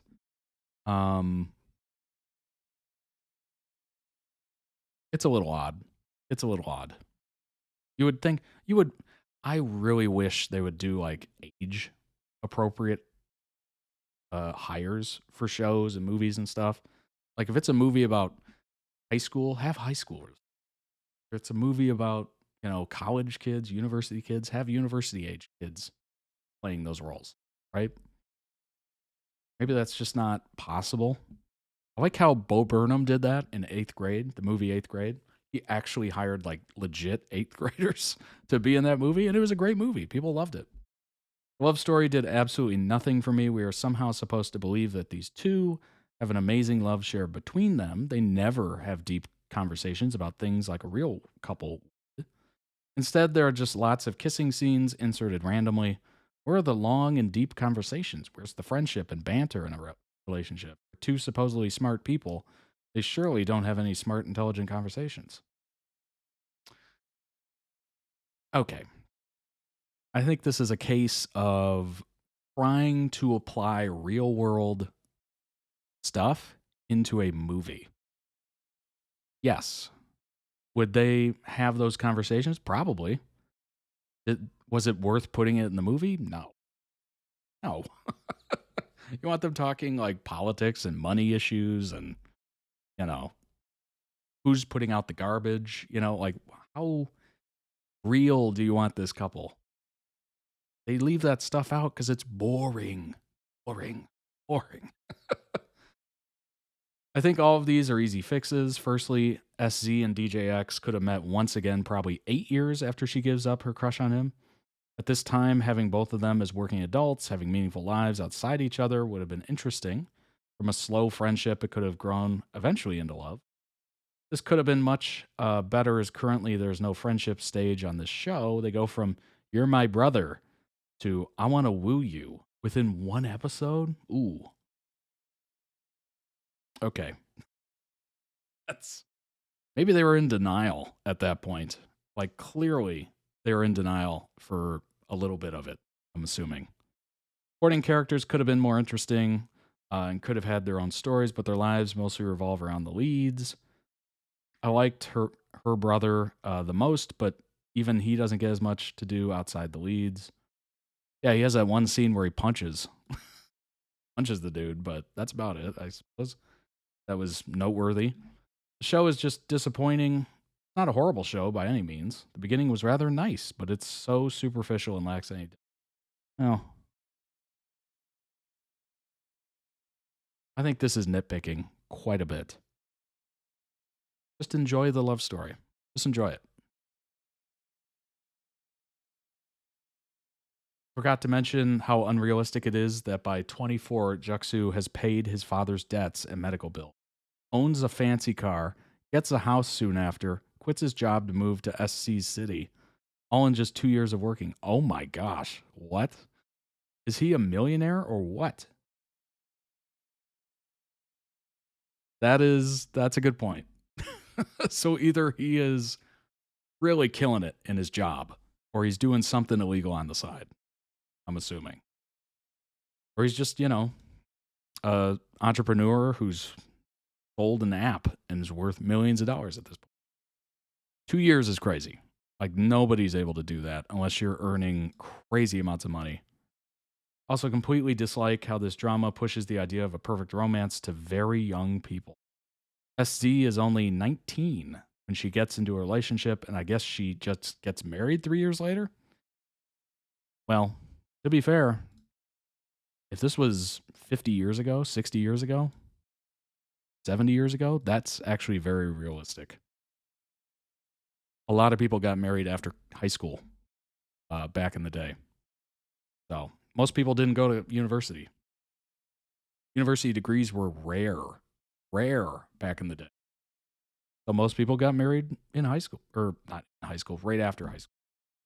I'm assuming they didn't get married in high school. Hopefully not. But yeah, most people did.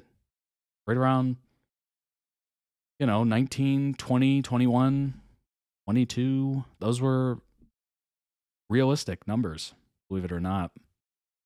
Really terrible idea when an individual's brain doesn't fully develop until they're 25. Well, I mean, I have something to say, but I won't.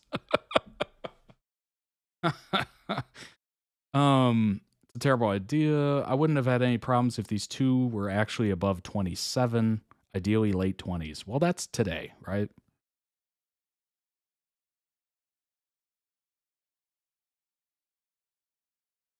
What do I have to say about this? I would say I don't think there's anything wrong with it. As somebody who recently lost a parent, my parents are much older than I. Like they had me when they were pretty old, actually. And I would rather have more time with parents or my future children or whatever than less time. So I don't have any issue with this at all. They're 25, if they're 22. I don't think there's anything wrong with that.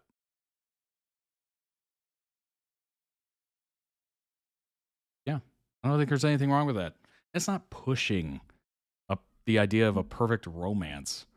Number one, nothing's perfect. If you've been alive for 19 years. You probably realize that at some point. But yeah, I don't have any issues with it. This feels like it's telling youngsters to find the one immediately after they become legal adults. Well, that was the case for most of human history. So until recently, that became, later and later and later and later and later. Is it unrealistic? No, not at all. All that said, I'm happy that Chinese dramas are getting some popularity through the show. Yeah, that was an interesting review. I think there's some to be said about it, but I think a lot of it is overanalyzed, completely overanalyzed, and trying to make it into this realistic fiction that it just doesn't need to be. Doesn't need to be. Enjoy it. Have fun. Enjoy the idea of a perfect love. Let yourself enjoy whatever you get, right? The short verdict show's got quite a few things going for it. It's full of pretty polish, boasts a pair of good-looking leads. That's always a winner, right? Who share a sparky chemistry, has a cast of likable characters, and has a very enjoyable soundtrack to score it all. Show's biggest strength is the ability to serve up feels that feel at once real and relatable. Our entire premise is the crush that our female lead has. Juksu shows ability to bring the feels to life. All the nuances of how it feels to have a crush on someone is so spot on. Easy, enjoyable, sometimes cracky watch.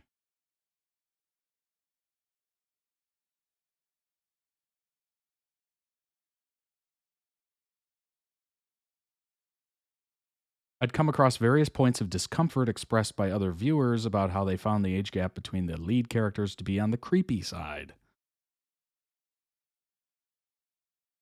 Yeah. But as long as it's one way, it's from her way only. And it's handled carefully, is what I'll say. Because we've all been there. We've all been young. We've all had ridiculous imaginations. Oh, wow. That person's, gorgeous. I want to be with them. Meanwhile, in reality, no shot, no chance.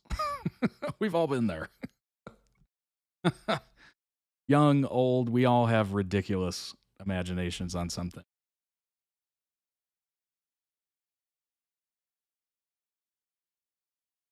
Apparently, the original soundtrack is amazing. This really is all about the romance. Yeah. This is based on a web novel. Cool. Weighing in on a few points of controversy. Here we go. We're diving in.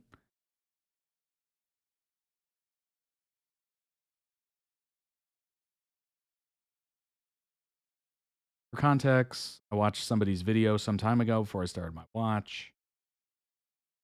Some things troubled her during her attempt to watch the show and ended up dropping it.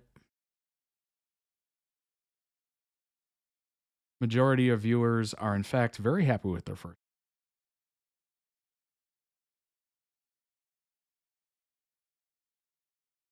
The actress playing the young Thang looks like a child. Supposed to be 14. To be fair, the older you get, this is a fact, people just look younger and younger. I don't know what that is. Like, I'll look at, somebody who's at university level and be like, who is this high schooler?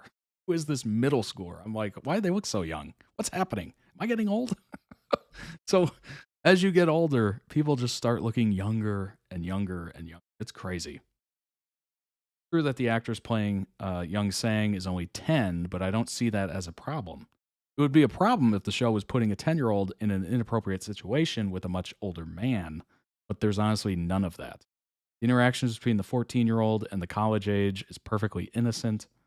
As for Sang looking young, it did take me a little bit of getting used to, but I was able to reconcile her very young appearance without too much trouble. Show does acknowledge how short she is for her age more than once. That works for me. When I was 14, I did have some classmates who were still very tiny. Yeah, that's true. I didn't hit my growth spurt till, oh gosh, I think 13. 14? Somewhere around there. Yeah.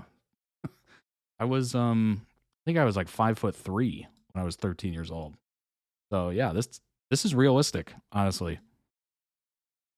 I do think that's what showmakers were going with. Not only is she a capable actress who's played the younger version, Sang is a little bit of a late bloomer. Yep. I relate to that. Yeah, at 13, I was incredibly short. The magic romantic lighting of Sang's first time meeting Jeksu. I mean, it's natural light. Single this out as a moment she found disturbing because she associates the camera language with romantic scene. Found it inappropriately applied in the scene because camera language wise it suggests a romantic connection. What? I mean, yeah, that's the first time she's seeing him and she's probably like, oh my gosh, he's so cute. Yeah, that's probably what she was saying. I found the lighting perfectly fine and relevant to Sang having a reaction of wonderment and meeting him for the first time. Yes. Yes. We've all been there. That is a thing that happens. I think we can all agree that at 14, Sang's more than capable of developing a crush. Absolutely. Oh my gosh. By 14, I was having full-on crushes. Just seeing somebody walking and then turning and walking away. Like, wow. Did you see her? Whether that someone is a classmate her own age, or Zuxu, who's a college student, or even a full adult celebrity. How many people have celebrity posters on their walls, on their bedroom wall, of somebody that they're into when they're growing up? Almost all of us. Almost all of us. To my eyes, the magic romantic lighting of that scene was everything about Sang's reaction to seeing him for the first time, and nothing to do with his reaction to meeting her. Yes. Jeksu being overly friendly. Avenue X and many of her viewers are of the opinion that Jeksu has no business being so friendly with Sang and spending so much time with her. This isn't realistic. I find that I don't have the same problem believing that he would be kind to Sang and spend time helping her out. The way I see it,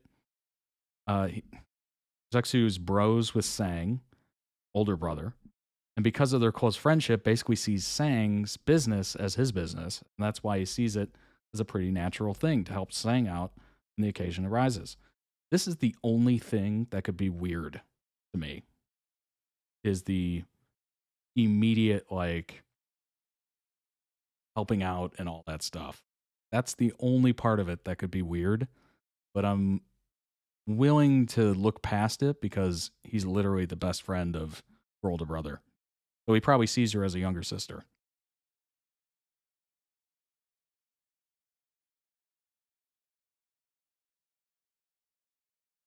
What else we got? What else is... Let's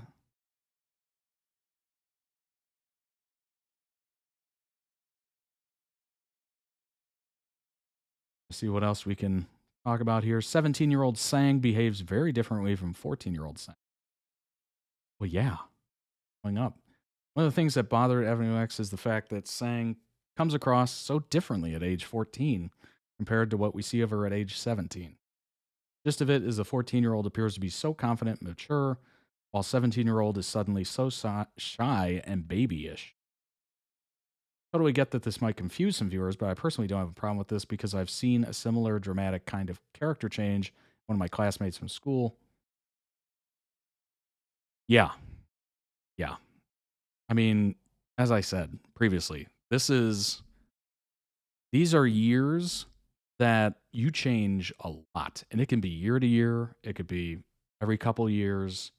Between 14 and 17, I literally changed as a person, physically. And I calmed down. I settled down. Like 14, I was high energy, obnoxious probably, as all kids kind of are. And then at 17, I was much more mature and, quieter and all that stuff. So I changed. It makes sense that she could change, right? I agree, but it said he saw her as just a sister until her college years. Yeah. Okay. I mean, that was one of the questions that I had is when did his perspective of her change? Because I couldn't tell from the compilation. But yeah, if it changed in her college years, fine. Obviously, she had a secret crush the entire time. My classmate, let's call her Rachel. Da da da. See what else we got. I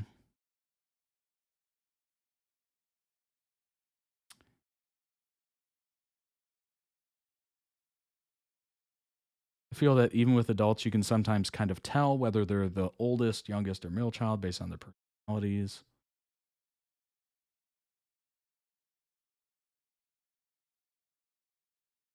Stuff I liked, the ability is to bring out relatable feels. Yeah. Okay, I think we got through what we were looking for here. All right, nice. Excellent. I mean, I didn't have any problems with it. It didn't seem uncomfortable or weird. We've all been there, like I said. Crushes happen, and we don't get to choose who they happen to. It's a fact of life. It is a fact of life, especially at like 12, 13, 14. Like you're going crazy. Like you don't know what's going on. Your body's changing. You're changing. You start noticing people. You're like, ooh, they're cute. What if we were together? And no basis in reality, right? It happens. Now, if they were showing him like leading her on from the young age and like really like being weird and creepy and whatever, that would be a problem, of course. But it seems like he was much more like caretaker, brotherly, that kind of route. So all the feelings and stuff was from her. Just so happens her childhood crush ends up liking her back later on in life. How lucky. I mean, yeah, that is a little unrealistic. It happens in the movies because we can make the movie, right? But yeah, that's very unrealistic. That's extremely unrealistic. But that's why we watch movies. We want the unrealistic to seem realistic. We want the fantasy to work out. Although usually it doesn't. But we hope, right? All right. Move on to the next one. It is Buck from 911. Is it casual now? All right, let's pull that up. Final thoughts on Hidden Love. I thought it was very sweet. To the point where I was like, you need a sweet tooth to get through this. Like it is so sweet, innocent, and everything. Episode 15 seems a little interesting. How it does switch from like, maybe it's pretty abrupt, maybe it's not, from brotherly to, I want to be the only one for you, maybe. Potentially that could have been drawn out just a little bit more. Just going off of that one review, I have no as to the timing. I think it was very adorable. I think the ratings are accurate. If a lot of people really had a problem with the age gap or whatever, those ratings would be tanked. But it seems like people are understanding of what's going on. I'm usually pretty quick to realize something is not right. I bring up Pretty Little Liars a lot because I immediately knew. Teacher, student, no. But I didn't get that vibe from this at all. It was very innocent. And it wasn't both ways, which is important. It's very important. All right, let's bring up Buck.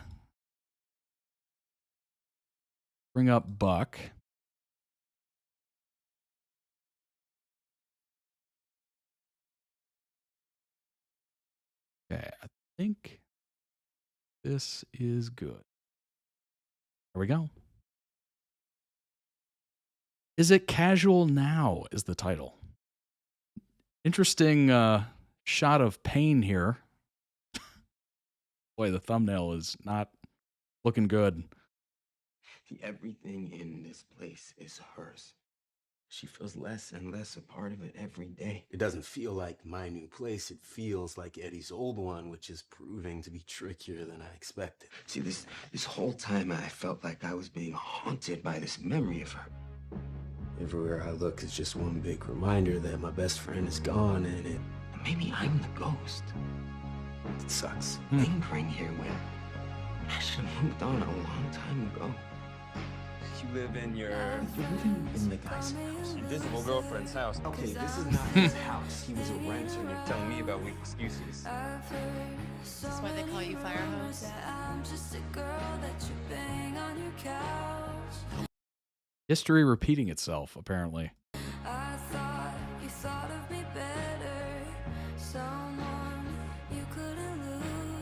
Wait, did you just break up with me? Do you promise me? I'm glad we're friends.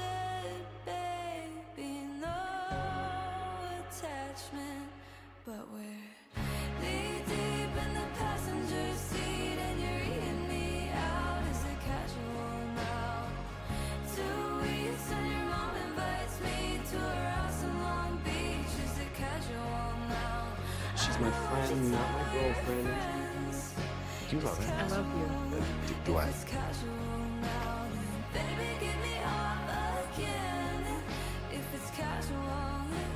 Oh my gosh, this song.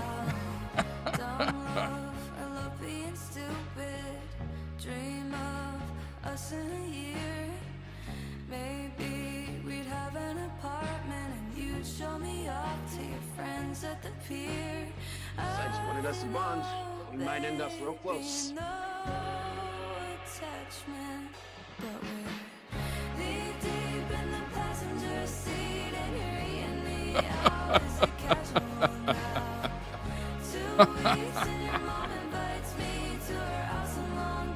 Oh, it's distracting me from the actual video. Eddie was an artist, a really great dad. I don't need you either. Need you, baby.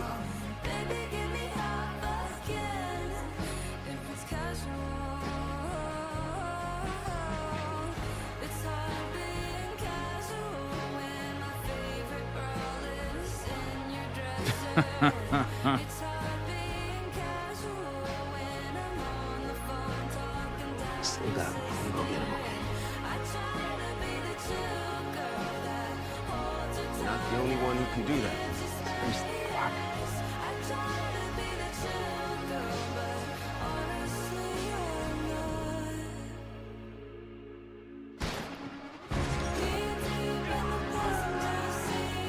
It's not nothing. I like you.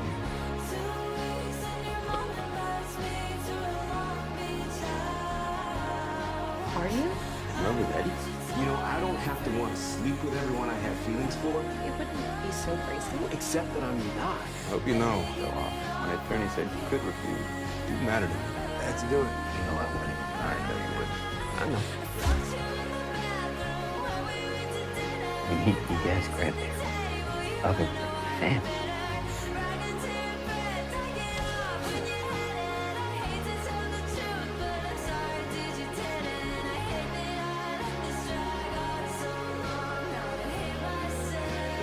It's a relief. Good luck.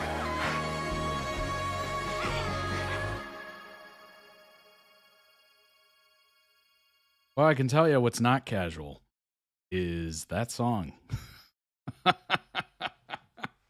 Oh my God.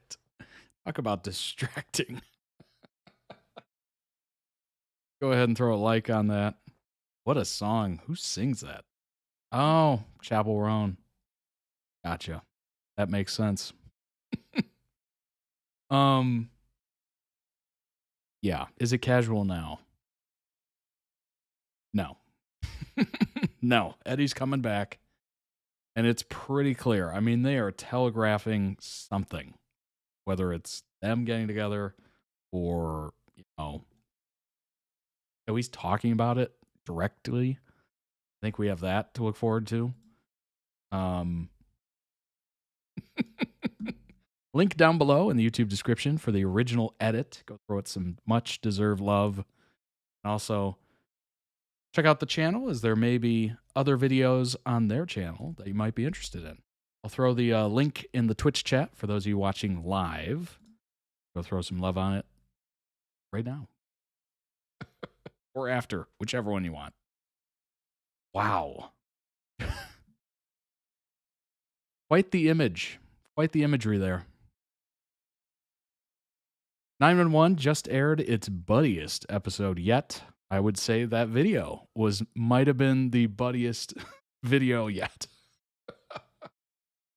That's the way I've written them from the beginning, the executive producer says. Fans of Buck and Eddie, ever-evolving relationship, have long been accused of reading too closely between the lines, choosing to view the character's platonic connection as something romantic. But as far as I'm concerned, fellow buddies, there's only one way to interpret the dynamic we witnessed between them in Thursday's mid-season premiere. Buck already knew that Eddie was moving back to Texas to be closer to his son, of course. But when he heard that Eddie actually put a down payment on a house, you could see Buck's heart sink into his stomach. Buck put on a brave face, offering to help Eddie convince someone to sublet his apartment. But his devastation was obvious. I don't think I've seen him this torn up since his breakup with Tommy. Tim said, it is a breakup in a sense. Eddie is the yin to the yang, tightly intertwined characters. However you want to view that, your mileage may vary. He's losing someone who's very important to him, and that's going to be rough.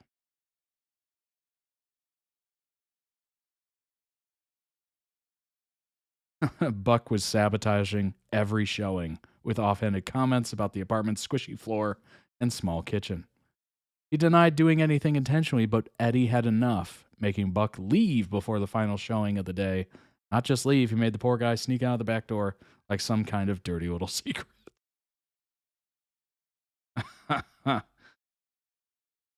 If this was someone's first time watching 911, they'd probably, and understandably, assume that Buck and Eddie had some sort of a romantic past, exes perhaps.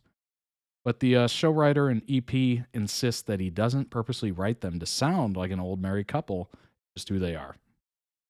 Quote, it's just the way I've written them from the beginning. I just kind of stopped trying to fight it. Buck was petulant and jealous the very first time he saw Eddie. By the end of the first episode that he's in with him, they're like best friends. That's why I say your mileage may vary. The story that you're seeing on the screen is the story, but those characters have evolved. Episode really was even more evidence that Eddie might be a single dad, but he hasn't been parenting Christopher by himself for a long time. They set the stage for Buck and Eddie's co-parent in 7-1 when Eddie asked Buck to talk to Chris about girls. Hey. They've intentionally been laying the foundation for Buck and Eddie as Eddie's co-parent since they moved networks. I'd argue they've been doing it for much longer, but I think they've been much more explicit since they moved to ABC. Eddie called Buck when Christopher wouldn't open the door. He said, what do you always do? Talk to him. The 4 FaceTime calls have all at least had one moment where Buck either reaffirmed Eddie's choices or reminded him about his priorities or helped him work through a situation about parenting. It really sets them up as partners in and out of the field, and it's just getting more obvious with every episode. Buck and Eddie intentionally calling each other to talk and for advice. You went out there to be Christopher's dad. This is obviously the FaceTime call. Dad up. Buck telling Eddie what he needs to hear. Plus bonus.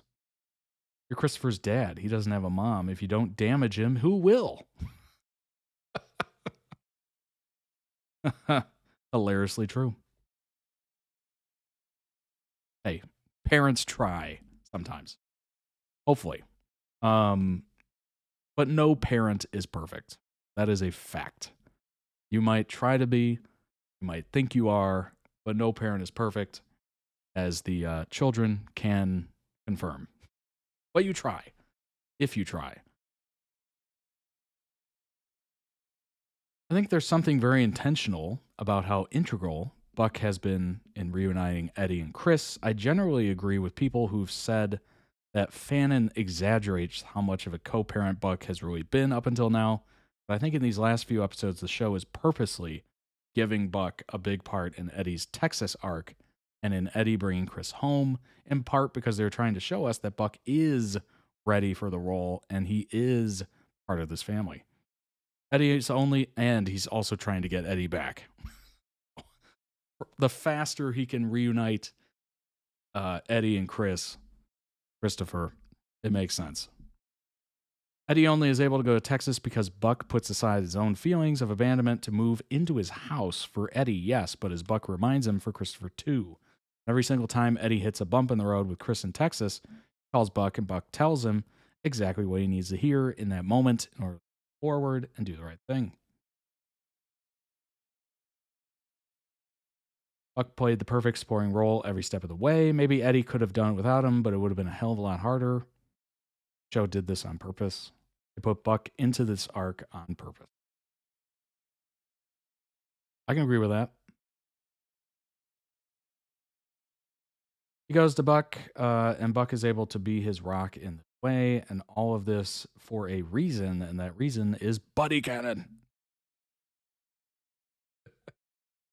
Yeah, I mean, it seems like the writers are going that way. As I said before, it's just whether or not they go for it, or whether or not they just kind of tease it, or whether or not they just completely dismiss it. No idea. No idea. That's up to the writers. Obviously, they're aware of what people are thinking or wanting. They've said as much, but I don't know. It's up to them what they want to do with it. Obviously, they're going to address it head on, seems like. But I don't know. Do not know. Will the buddies be happy? Maybe. Maybe. I think even if Buck and Eddie don't end up together, people are still going to follow this. I think that's a fact. Whether, regardless of where the show takes it, people will come up with their own fiction, is one way to look at it. I would say, honestly, from the show's point of view, it must be amazing to have people this engaged and like this into it, that they're willing to like indulge on this. I mean, number one, it's building a fan base. Number two, it's good. Like, it's good to have interactions on everything. Obviously, their posts get a lot of interaction as well. Clearly, I think their numbers are looking good. ABC is obviously happy. They renewed it for a 9th season. That's huge. Huge. To be dumped from a network and then to get not only a next season, but then another season after it, halfway through the season that you were starting with. So obviously, ABC is very happy with 911. So good for them. Good for the fans as well. That's awesome. That's really cool. And I like the fact that, there's two different ways to do this. One is to ignore the fans completely and just make the show how you want to make the show. One way. And the other way is to actually listen to the people that are enjoying your show or movie or whatever.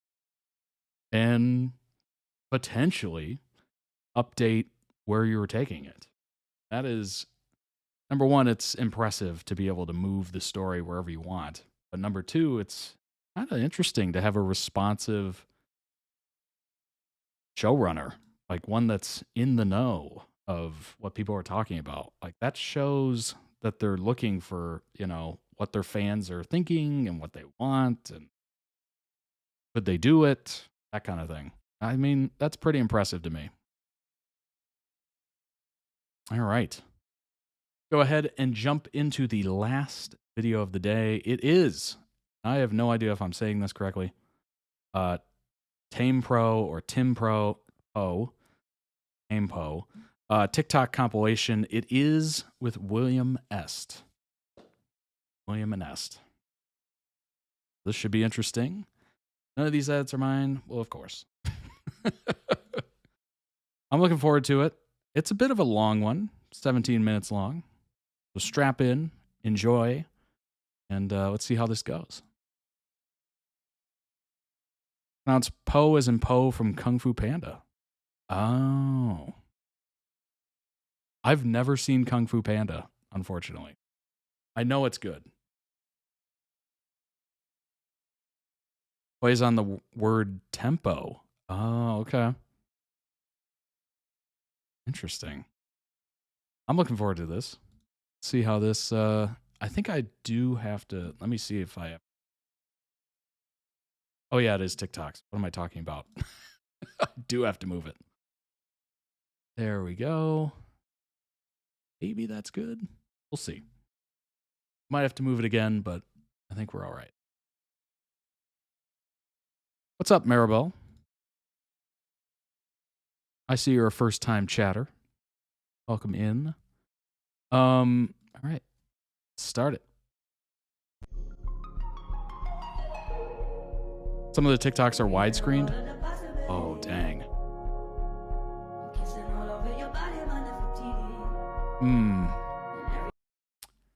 What should I do? What should I do? Well, I'll do this. Might be a good option. How about that? That way, if it's widescreen, we don't miss any of it.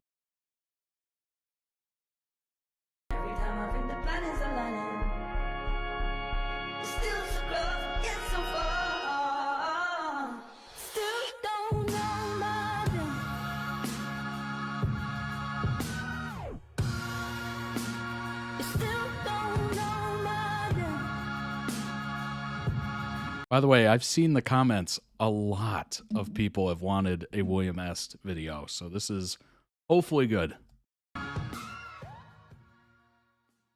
Shout out to the people watching live. Shout out to the people watching later on YouTube. I'm glad you're here.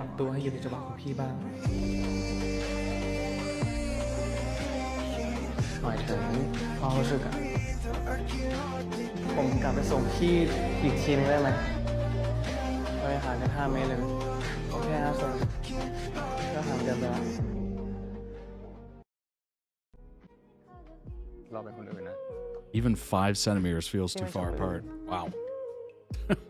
That's close.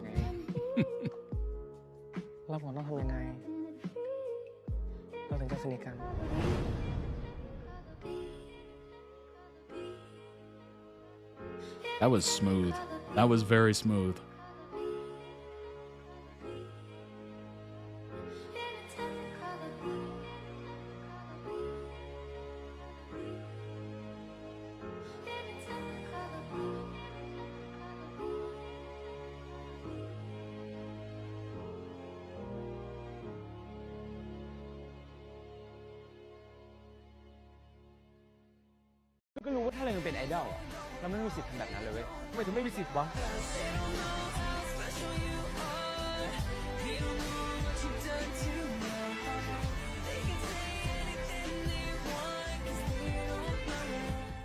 Are you up for a joyride later? Where do you want to take me? Guess.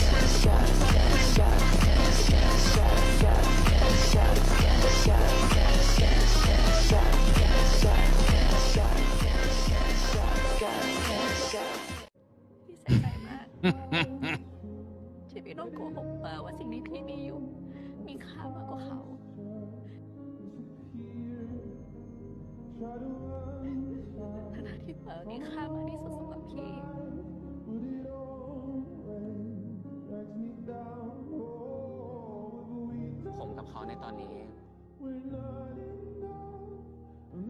เราไม่ได้เกี่ยวข้องอะไรกันละ Whoa, that shift in tone was crazy. เลิกกันจริงๆค่ะเพิ่ง พี่แก้ม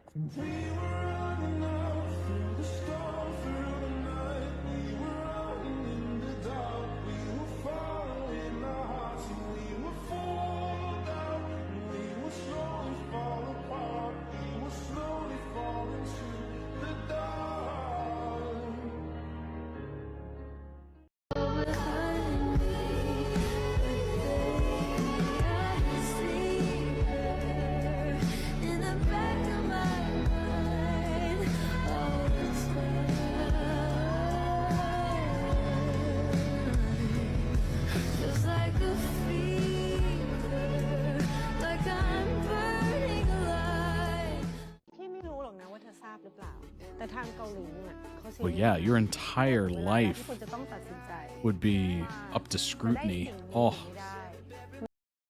If you were a regular person dating an idol, like your entire life would be turned upside down. Number one, you would be in the public eye. And number two, the gossip magazines and whatever websites would just be tearing through everything you've ever done. It's just, oh. You gotta be really in it. That reminds me of I'll think of it.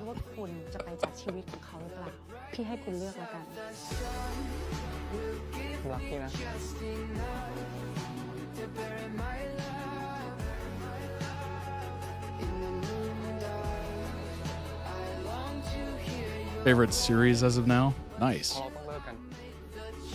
Favorite series by GMMTV? WilliamEst chemistry is insane. That's awesome. ไอดอลอะสุดท้ายถ้าอยากประสบความสำเร็จมันก็เลือกได้เพียงอย่างเดียวก็ช่างแม่งได้ไงวะจะช่างแม่งได้ไงอะถ้านั่นมันเป็นอนาคตของแก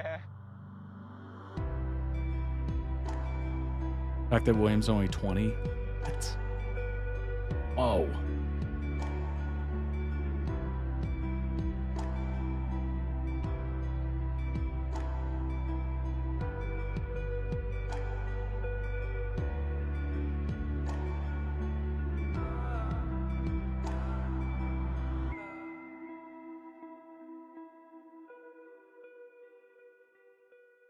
Emผมจะจัดการเองแกไม่เหนื่อยหรอผมจะทำทุกอย่างที่เห็นนะก็ไม่ว่าเราจะเกิดขึ้นแล้วก็จะไม่เป็นอะไรผมรักพี่นะพี่ผมจะทำทุกอย่างให้ได้พี่ผมไปสู้เพื่อพี่อีกครั้งนะพี่จะให้ตัวเองเป็นอุปสรรคไม่ได้หรอก Big emotional moments.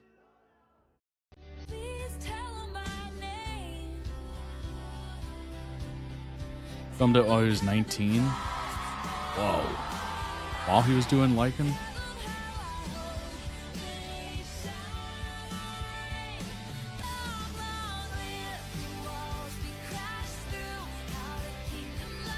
That is very impressive. There's a lot of work. ผมรักพี่นะไม่ว่าพี่จะเป็นอะไรหรือไม่เป็นอะไรก็ตามจะ success หรือไม่ success ผมก็จะรักและจะรักพี่ในทุกช่วงเวลาของชีวิต Wow. That was sweet.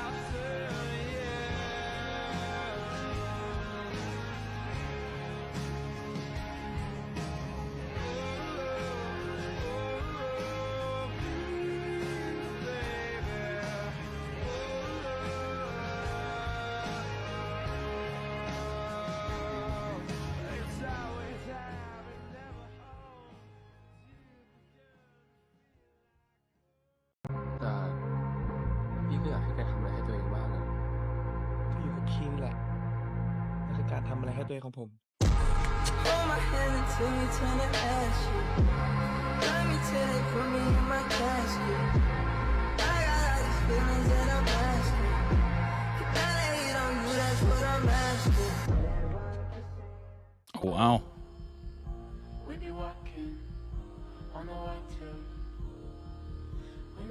Welcome in, Ariana. I think I said that. WilliamEst went through so much hate from fans, quote unquote fans. Almost separated. Jeez. What was the hate for?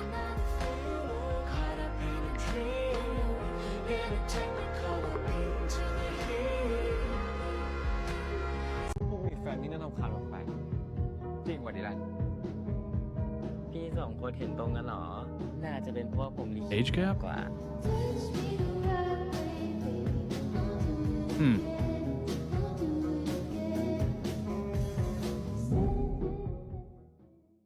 Remember the first time we met? You tried to kill me. Let's recreate that scene. William's 20, Est is 23, but they filmed it when William was 19. They thought Est was stealing William. I mean, that is barely an age gap.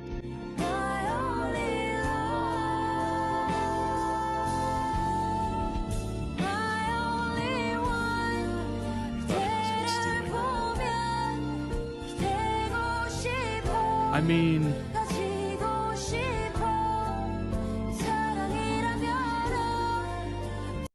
it is a fact. It is a fact that when you get into a relationship or that, your time does shrink because you have to spend time with that person, right? The whole point of a relationship. And if you don't spend time with that person, I don't think they're going to be your person for very long. So it makes sense that they felt like he would be stolen. But also, shouldn't you be happy that he found someone? Like, what?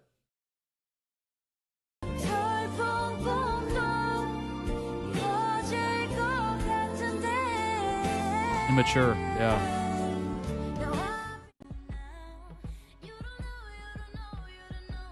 It tells me they care more about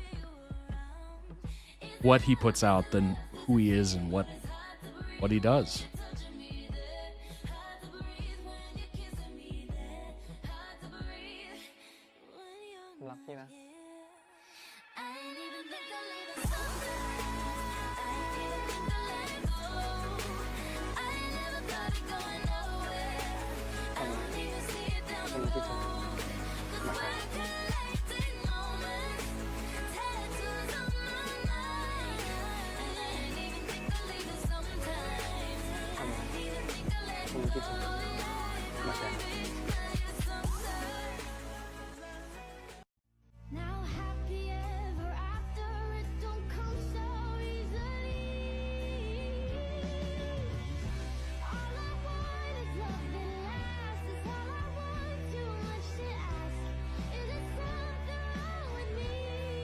Final episode event, William shared that WilliamEst is not ending, and Est cried.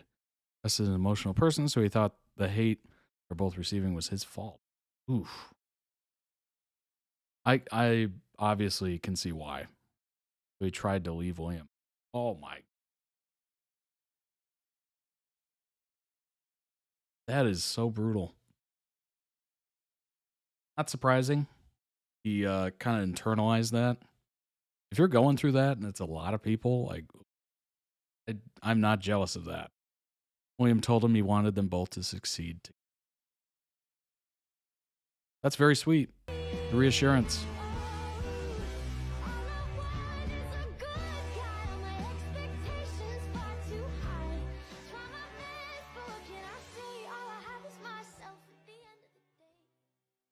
Been an official BL pairing since January.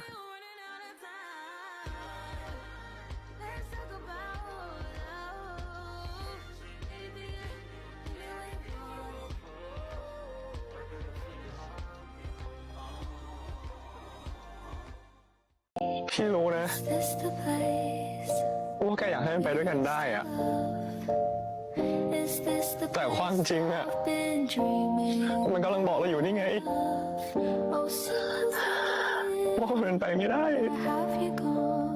พี่จะให้ตัวเองเป็นอุปสรรคไม่ได้หรอกให้ผม The reality or the parallel in this is wild from what you've just been telling me. Like, what? ผมจะจัดการเองให้ผมไม่เหนื่อยเองนะ That's crazy. แกไม่เหนื่อยอ๋อผมไม่เหนื่อยเลยให้ผมไปสู้เพื่อพี่เขานะ William's constantly reassuring.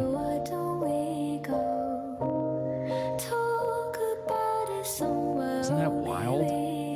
Life or art imitating life. Life imitating art, I guess.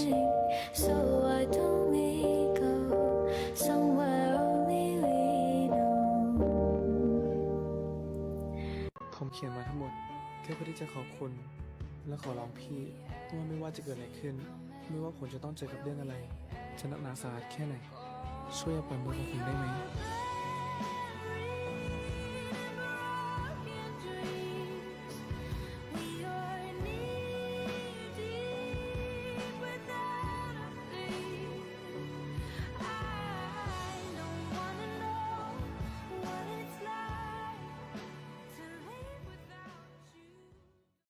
If I betray you, I betray myself. If I betray him, I betray my country. My country is very dear to me. Dearer than I? No, not dearer than you. What is that audio from? I know it's an old movie. It almost reminded me of Roman Holiday, but I don't think it's the correct voices.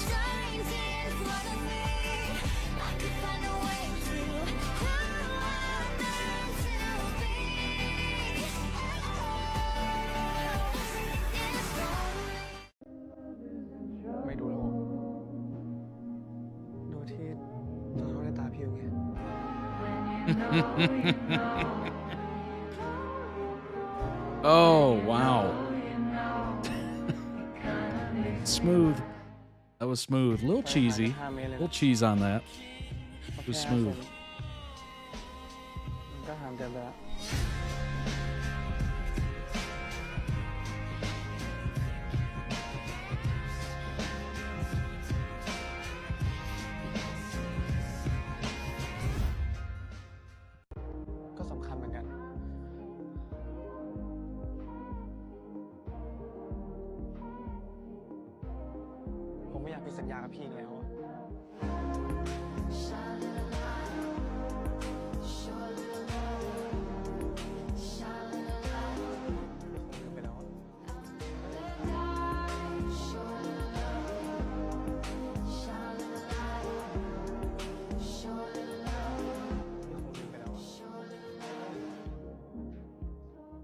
ThamePo, hardest skip the beat. ThamePo, hardest skip the beat. ThamePo, hardest skip the beat. Oh, it literally is tempo. Gotcha.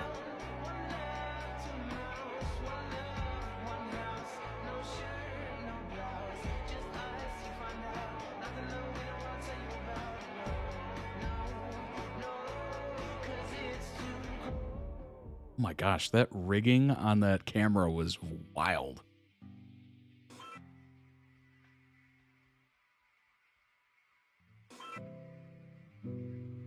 I'm sure we're taller in other dimension. You say we're small. This has also publicly said that he's so much happier with William in his life and that he can't imagine how his life was before. Wow. Friends have said that he'd never been happier than he is now. If other people see it and recognize it, that's great.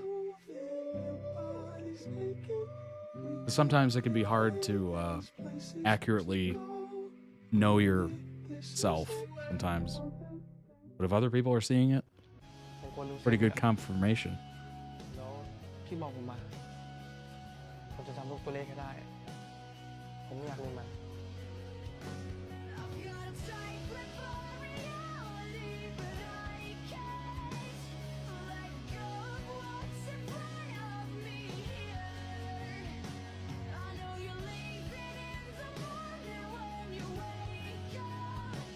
Leave me with some kind of I love that they used a real band to play a band, which makes it even more real and special. Nice. Very nice. Awesome.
Where are you?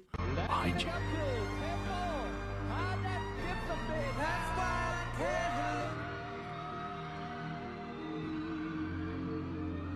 Hmm? มากอดรวมหน่อยดีกว่ากอดรวมหน่อยดีกว่ากอดรวมหน่อยโทษทีที่ชูหมดแล้วเก่งมากเก่งมากโอ้โห1 2 3 ThamePo เย้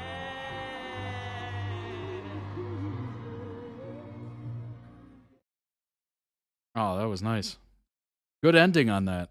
Excellent edit. WilliamEst like to travel alone together. They recently went to Phuket for 3 days. All right. So nice because William has been working nonstop and he got to... That's great. That is definitely good. Important for us all to recognize that we put a lot of effort into a lot of different things, and it's important to take a break. I'm sure that felt nice. Some people are, you know, and I can relate a little bit to this, that some people are workaholics, just always thinking of prove things or do things. It's good to unplug every once in a while. We're going to throw that some love. Link down below in the YouTube description for the original video. Go throw it love yourself. And also check out the channel.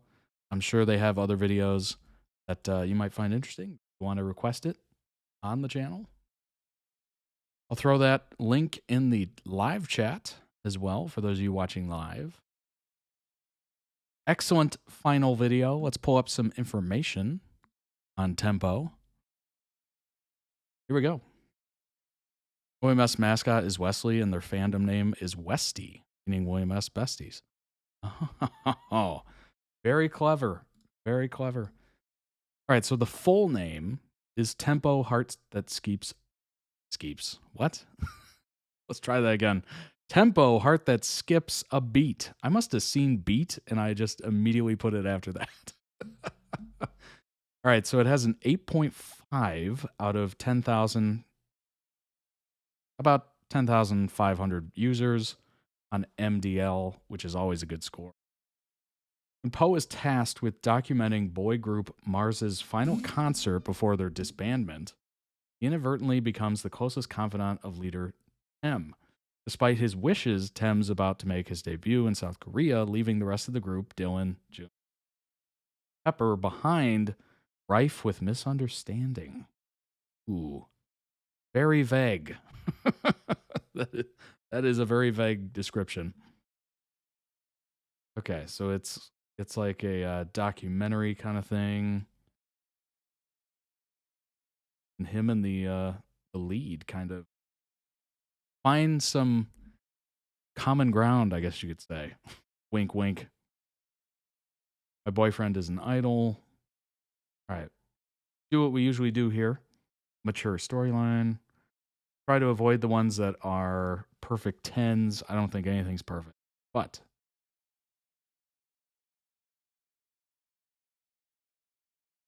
shallow. Ooh, that is brutal. There were things I liked about this, the cast, the coloring, the songs. What else is there? Overall, though, the writing and directing left much to be... Oh. Struggle with a serious lack of depth and character development. how many episodes is it? 13? It's kind of hard to be super in-depth in 13 episodes. Might be a little bit of unreal expectation. GMMTV, Razor Music outed themselves, and so what? But as always with GMMTV, the show gets gradually worse. Positive, of course, is the chemistry between William and Est. Well, there you go. Second positive is the original soundtrack is incredible. The bad GMMTV shows us how the entertainment industry works, how indirect, how they work. What? Finale was especially lackluster with the happy ending. Of course, this is a BL, and the businesswoman is not that business at all. Felt so insincere and unbelievable. We all know that idols and ships have slave-like contracts. Series. Wow, this person is really negative. After reading another review, now I know in Thailand things are different, especially with idols dating. Just copy K-pop stuff. Honestly, this one just seems like straight up a hater.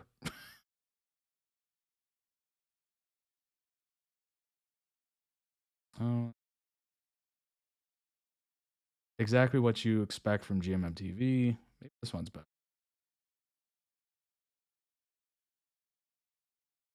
High entertainment behemoth GMMTV is certainly adept at developing series that skate by on charm and chemistry of the actors.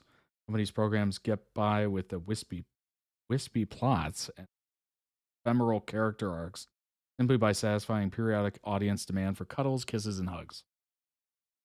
GMMTV has learned that story, plot, and character are superfluous to be requirements for commercial success. I'm seeing a pattern somewhat. People are craving more depth, apparently.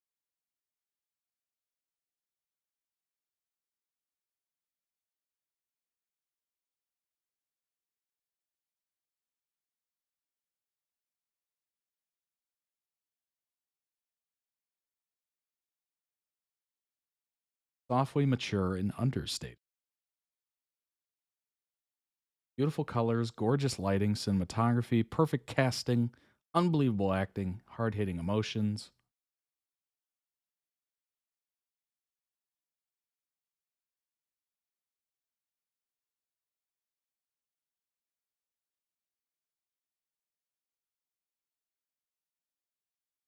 Boy meets boy, boy falls in love with boy, boy stays with boy forever. Then they did it.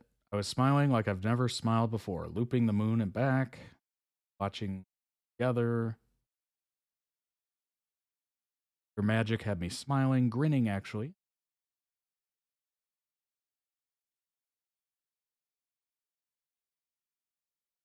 Lycan did well. Est is one of my favorites, did great. William did great. Empty script could have been much better. Repetitive conversations. Pose one-word answers. All right. It's interesting to see different perspectives. Obviously, in the comments, you can go crazy on those. One of them very much just seemed to be a hater. One of those for sure. The first one.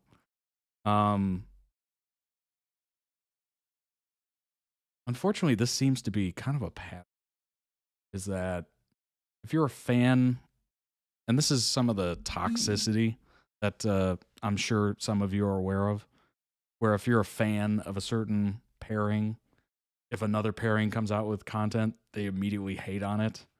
And I think part of those reviews, or some of it, was aimed at that.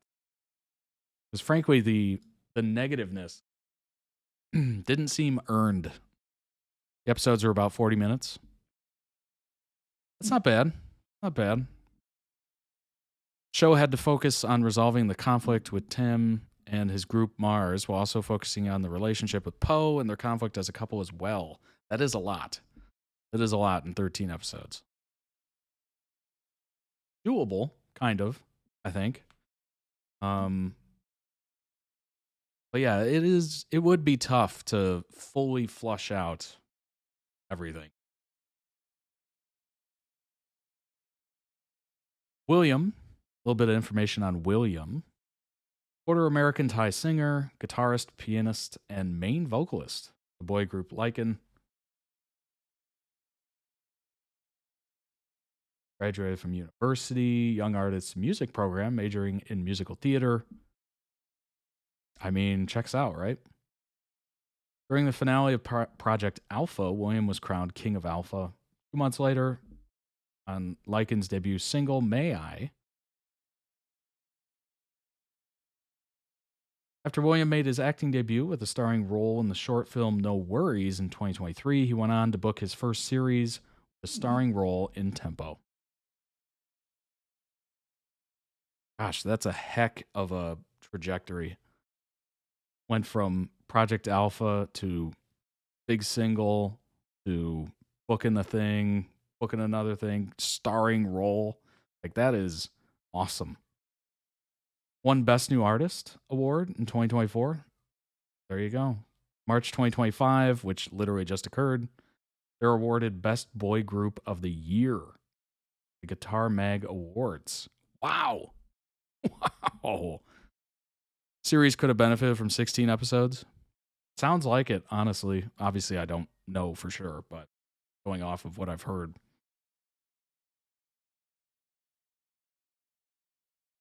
Yeah. Wow. Quick. This is a quick history. He's doing great things. That's awesome. Definitely a hard worker. I think you're right on that. Now we get to Est. Actor managed by GMMTV. Record-breaking competitive swimmer. Really? Graduated from Bangkok College. Went on to study at University Faculty of Communication Arts.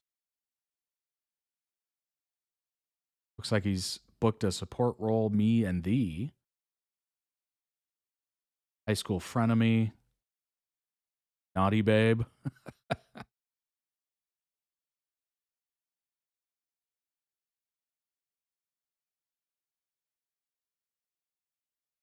Nice. Definitely looks like he's taken off too. That's very cool. Very cool. He's also a very talented national swimmer. That's amazing. That is amazing. Williams' first kiss scene in BL and Est's first with GMMTV received over 1 million likes on GMM TikTok. Also with almost 10 million views now. Just crazy to think that this is a newly debuted couple. That is wild. ThamePo was his first main role. Nice. Imagine the joy of your first main role being huge and people like it. Oh, that's got to fill you with confidence. Wow. Yeah, 9.4 million views. Honestly, good for them. They're both killing it. On ThamePo, the show kind of came out of nowhere for me. Wasn't on my radar. It started airing. I saw all these positive comments about it here on Reddit. I checked it out, and now I look forward to each new episode. Nice. So glad Est got the recognition he deserved. As for Willie, if this is you as a newbie, I fear for the professionals. Both of them ate it. The way I didn't even know about this series a few weeks ago, but then I watched it because Lycan is in it, and now both Est and William have me by the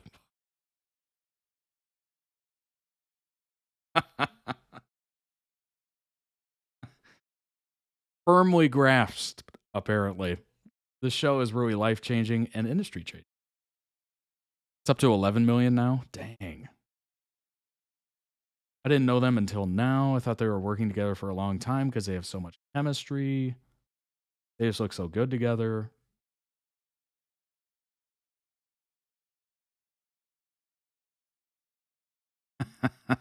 The way this kiss is replayed in my mind and over should be illegal. Very funny. Dang, they're killing it. WilliamEst pulling off a stunning K-pop style Christmas photo shoot all on their own. Are they the first BL couple to do this? I have no idea.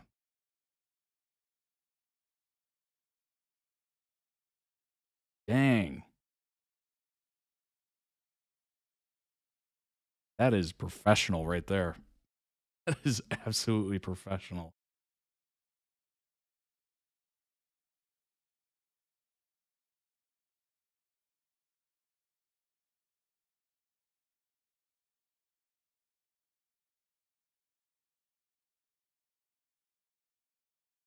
One of the things I've witnessed, just from going over BL couples over the last couple years at this point, is the ones that truly have an adoring fan base and that grow rapidly are the ones that actively do this.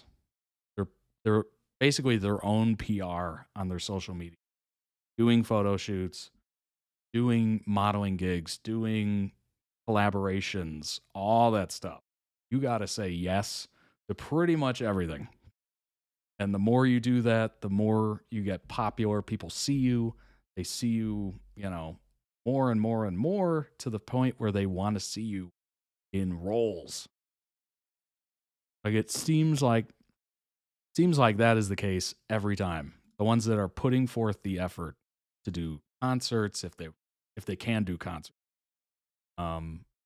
any sort of like travel vlog or whatever, being on live, etc. S stayed up all night to help trend the series with the fans. That's huge, huge. Such a kind soul and so humble. You can tell both William and Est had hunger and determination when it came to the series. That's huge. I mean, a show can be big and very intriguing just based off, the story and what, maybe the acting. But for the actors to put in that much of themselves into promotion and drumming up expectation and all that stuff, like that's so big. No one's done that before. Huge. Very cool. And this photo shoot is amazing. Speaking of Wesley, adorable. That is a great mascot. I like that. William and S truly wanted to give back to the fans. That's what it's all about.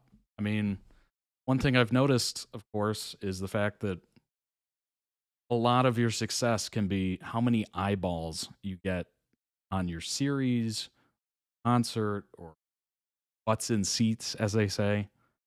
And the only people that can do that or give you that are the fans. So it makes sense to really push hard to do as much giving back to the fans as you can.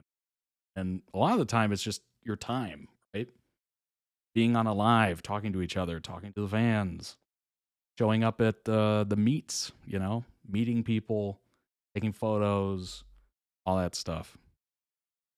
Est is the shark, William's the puppy. Nice. That is such a great mascot. I love it. Est's nickname is Shark Est from swimming, and fans call William Puppy. Nice. Logos are initials. Will's in shape of a guitar, and Est is a shark. Cool. That's really neat. I like it. I knew it was pretty much going to look like this.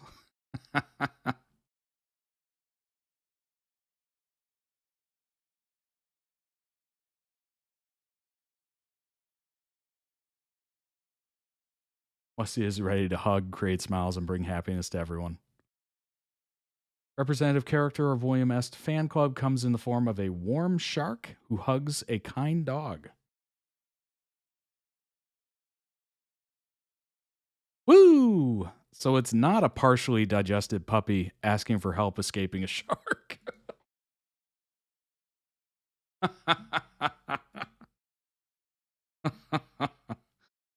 That's good. That's good. That's very good.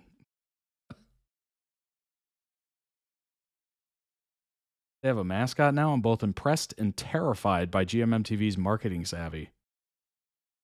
Yeah, they're good. They're real good at pushing. They're real good at marketing. Puppy shark doo doo doo doo doo doo. Puppy shark doo doo doo. That's great. The tail is a guitar. Cute. How adorable. So cute. One of my favorite mascots now.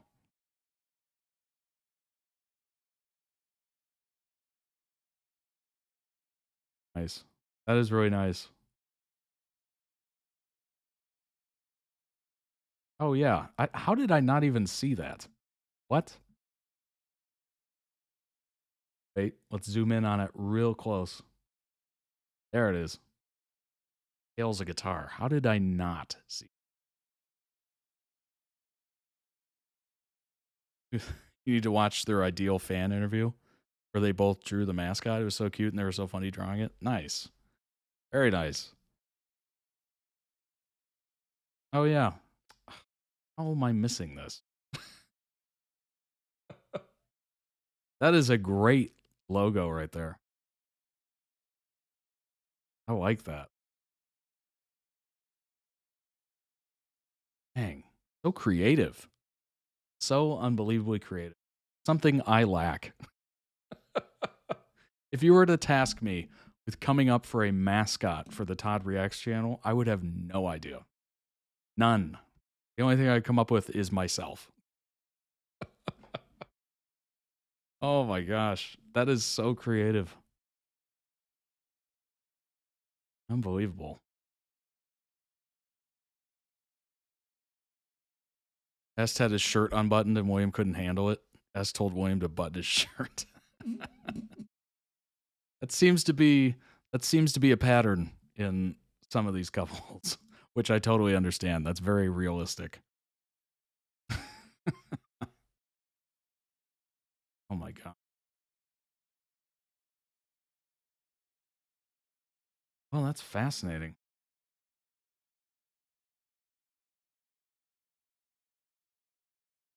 Seems like a pretty good show. Some people are haters, but happens. It happens. And I'm sure the original soundtrack has sold very well. William is very possessive. That's a good thing. That's a good thing. Within healthy bounds, that is a very good thing. Oh my God. Excellent. Excellent compilation. In a good way, indeed. In a good way. You don't want it in a bad way. All right, folks. That was amazing. Well done. 5 amazing videos selected by ToddReacts.com members. One of my favorite soundtracks besides My School President. Very nice. I mean, it makes sense, right? Especially if an actual group is putting it together. Like, it makes sense that it would be very good. At that point, it's basically just a bonus album. Every OST was great. It's such an overlooked thing. Like, the music has got to be there. Whether it's, just some sort of instrumental, unimportant scene. It is so crucial to setting the scene. Setting. That song was so good, too. It is one of those things that, it can make or break. I don't know if you've seen, it's almost like a laugh track in comedies or like TV shows or whatever. I don't know if you've seen Friends without a laugh track, but it is atrocious. Oh my gosh. It's so weird how that can just make or break everything. Very odd. It helps when Lycan was playing an actual band. Yeah, exactly. You have like really talented people. All right, everybody. I hope you had a good time. I know I did. Excellent, as always. If you'd like to request your own, you certainly can. ToddReacts.com. Season and series tiers are the ones you're looking for. Follow the YouTube or subscribe to the YouTube channel. There we go. If you haven't already. Lots of great videos there that you've got to check out. Certainly, I appreciate everyone who's already subscribed. It's awesome. Follow the Twitch channel if you'd like to join these wonderful people in the chat and discuss while we're actively reacting to this. Check out the merch, 15% off for members, ships worldwide. Winter collection is leaving in just over a month, so check it out today. Also the accessories as well. Those don't leave, but check them out. And yeah, I appreciate each and every one of you. I hope you enjoyed it. Hope you have a tremendous week ahead. Hopefully today was a good one and you started off the week well. It's always a big one, right? Mondays. But I will see you all on Friday. Be there. Be there. All right, everybody. Take care of yourselves. I will see you soon.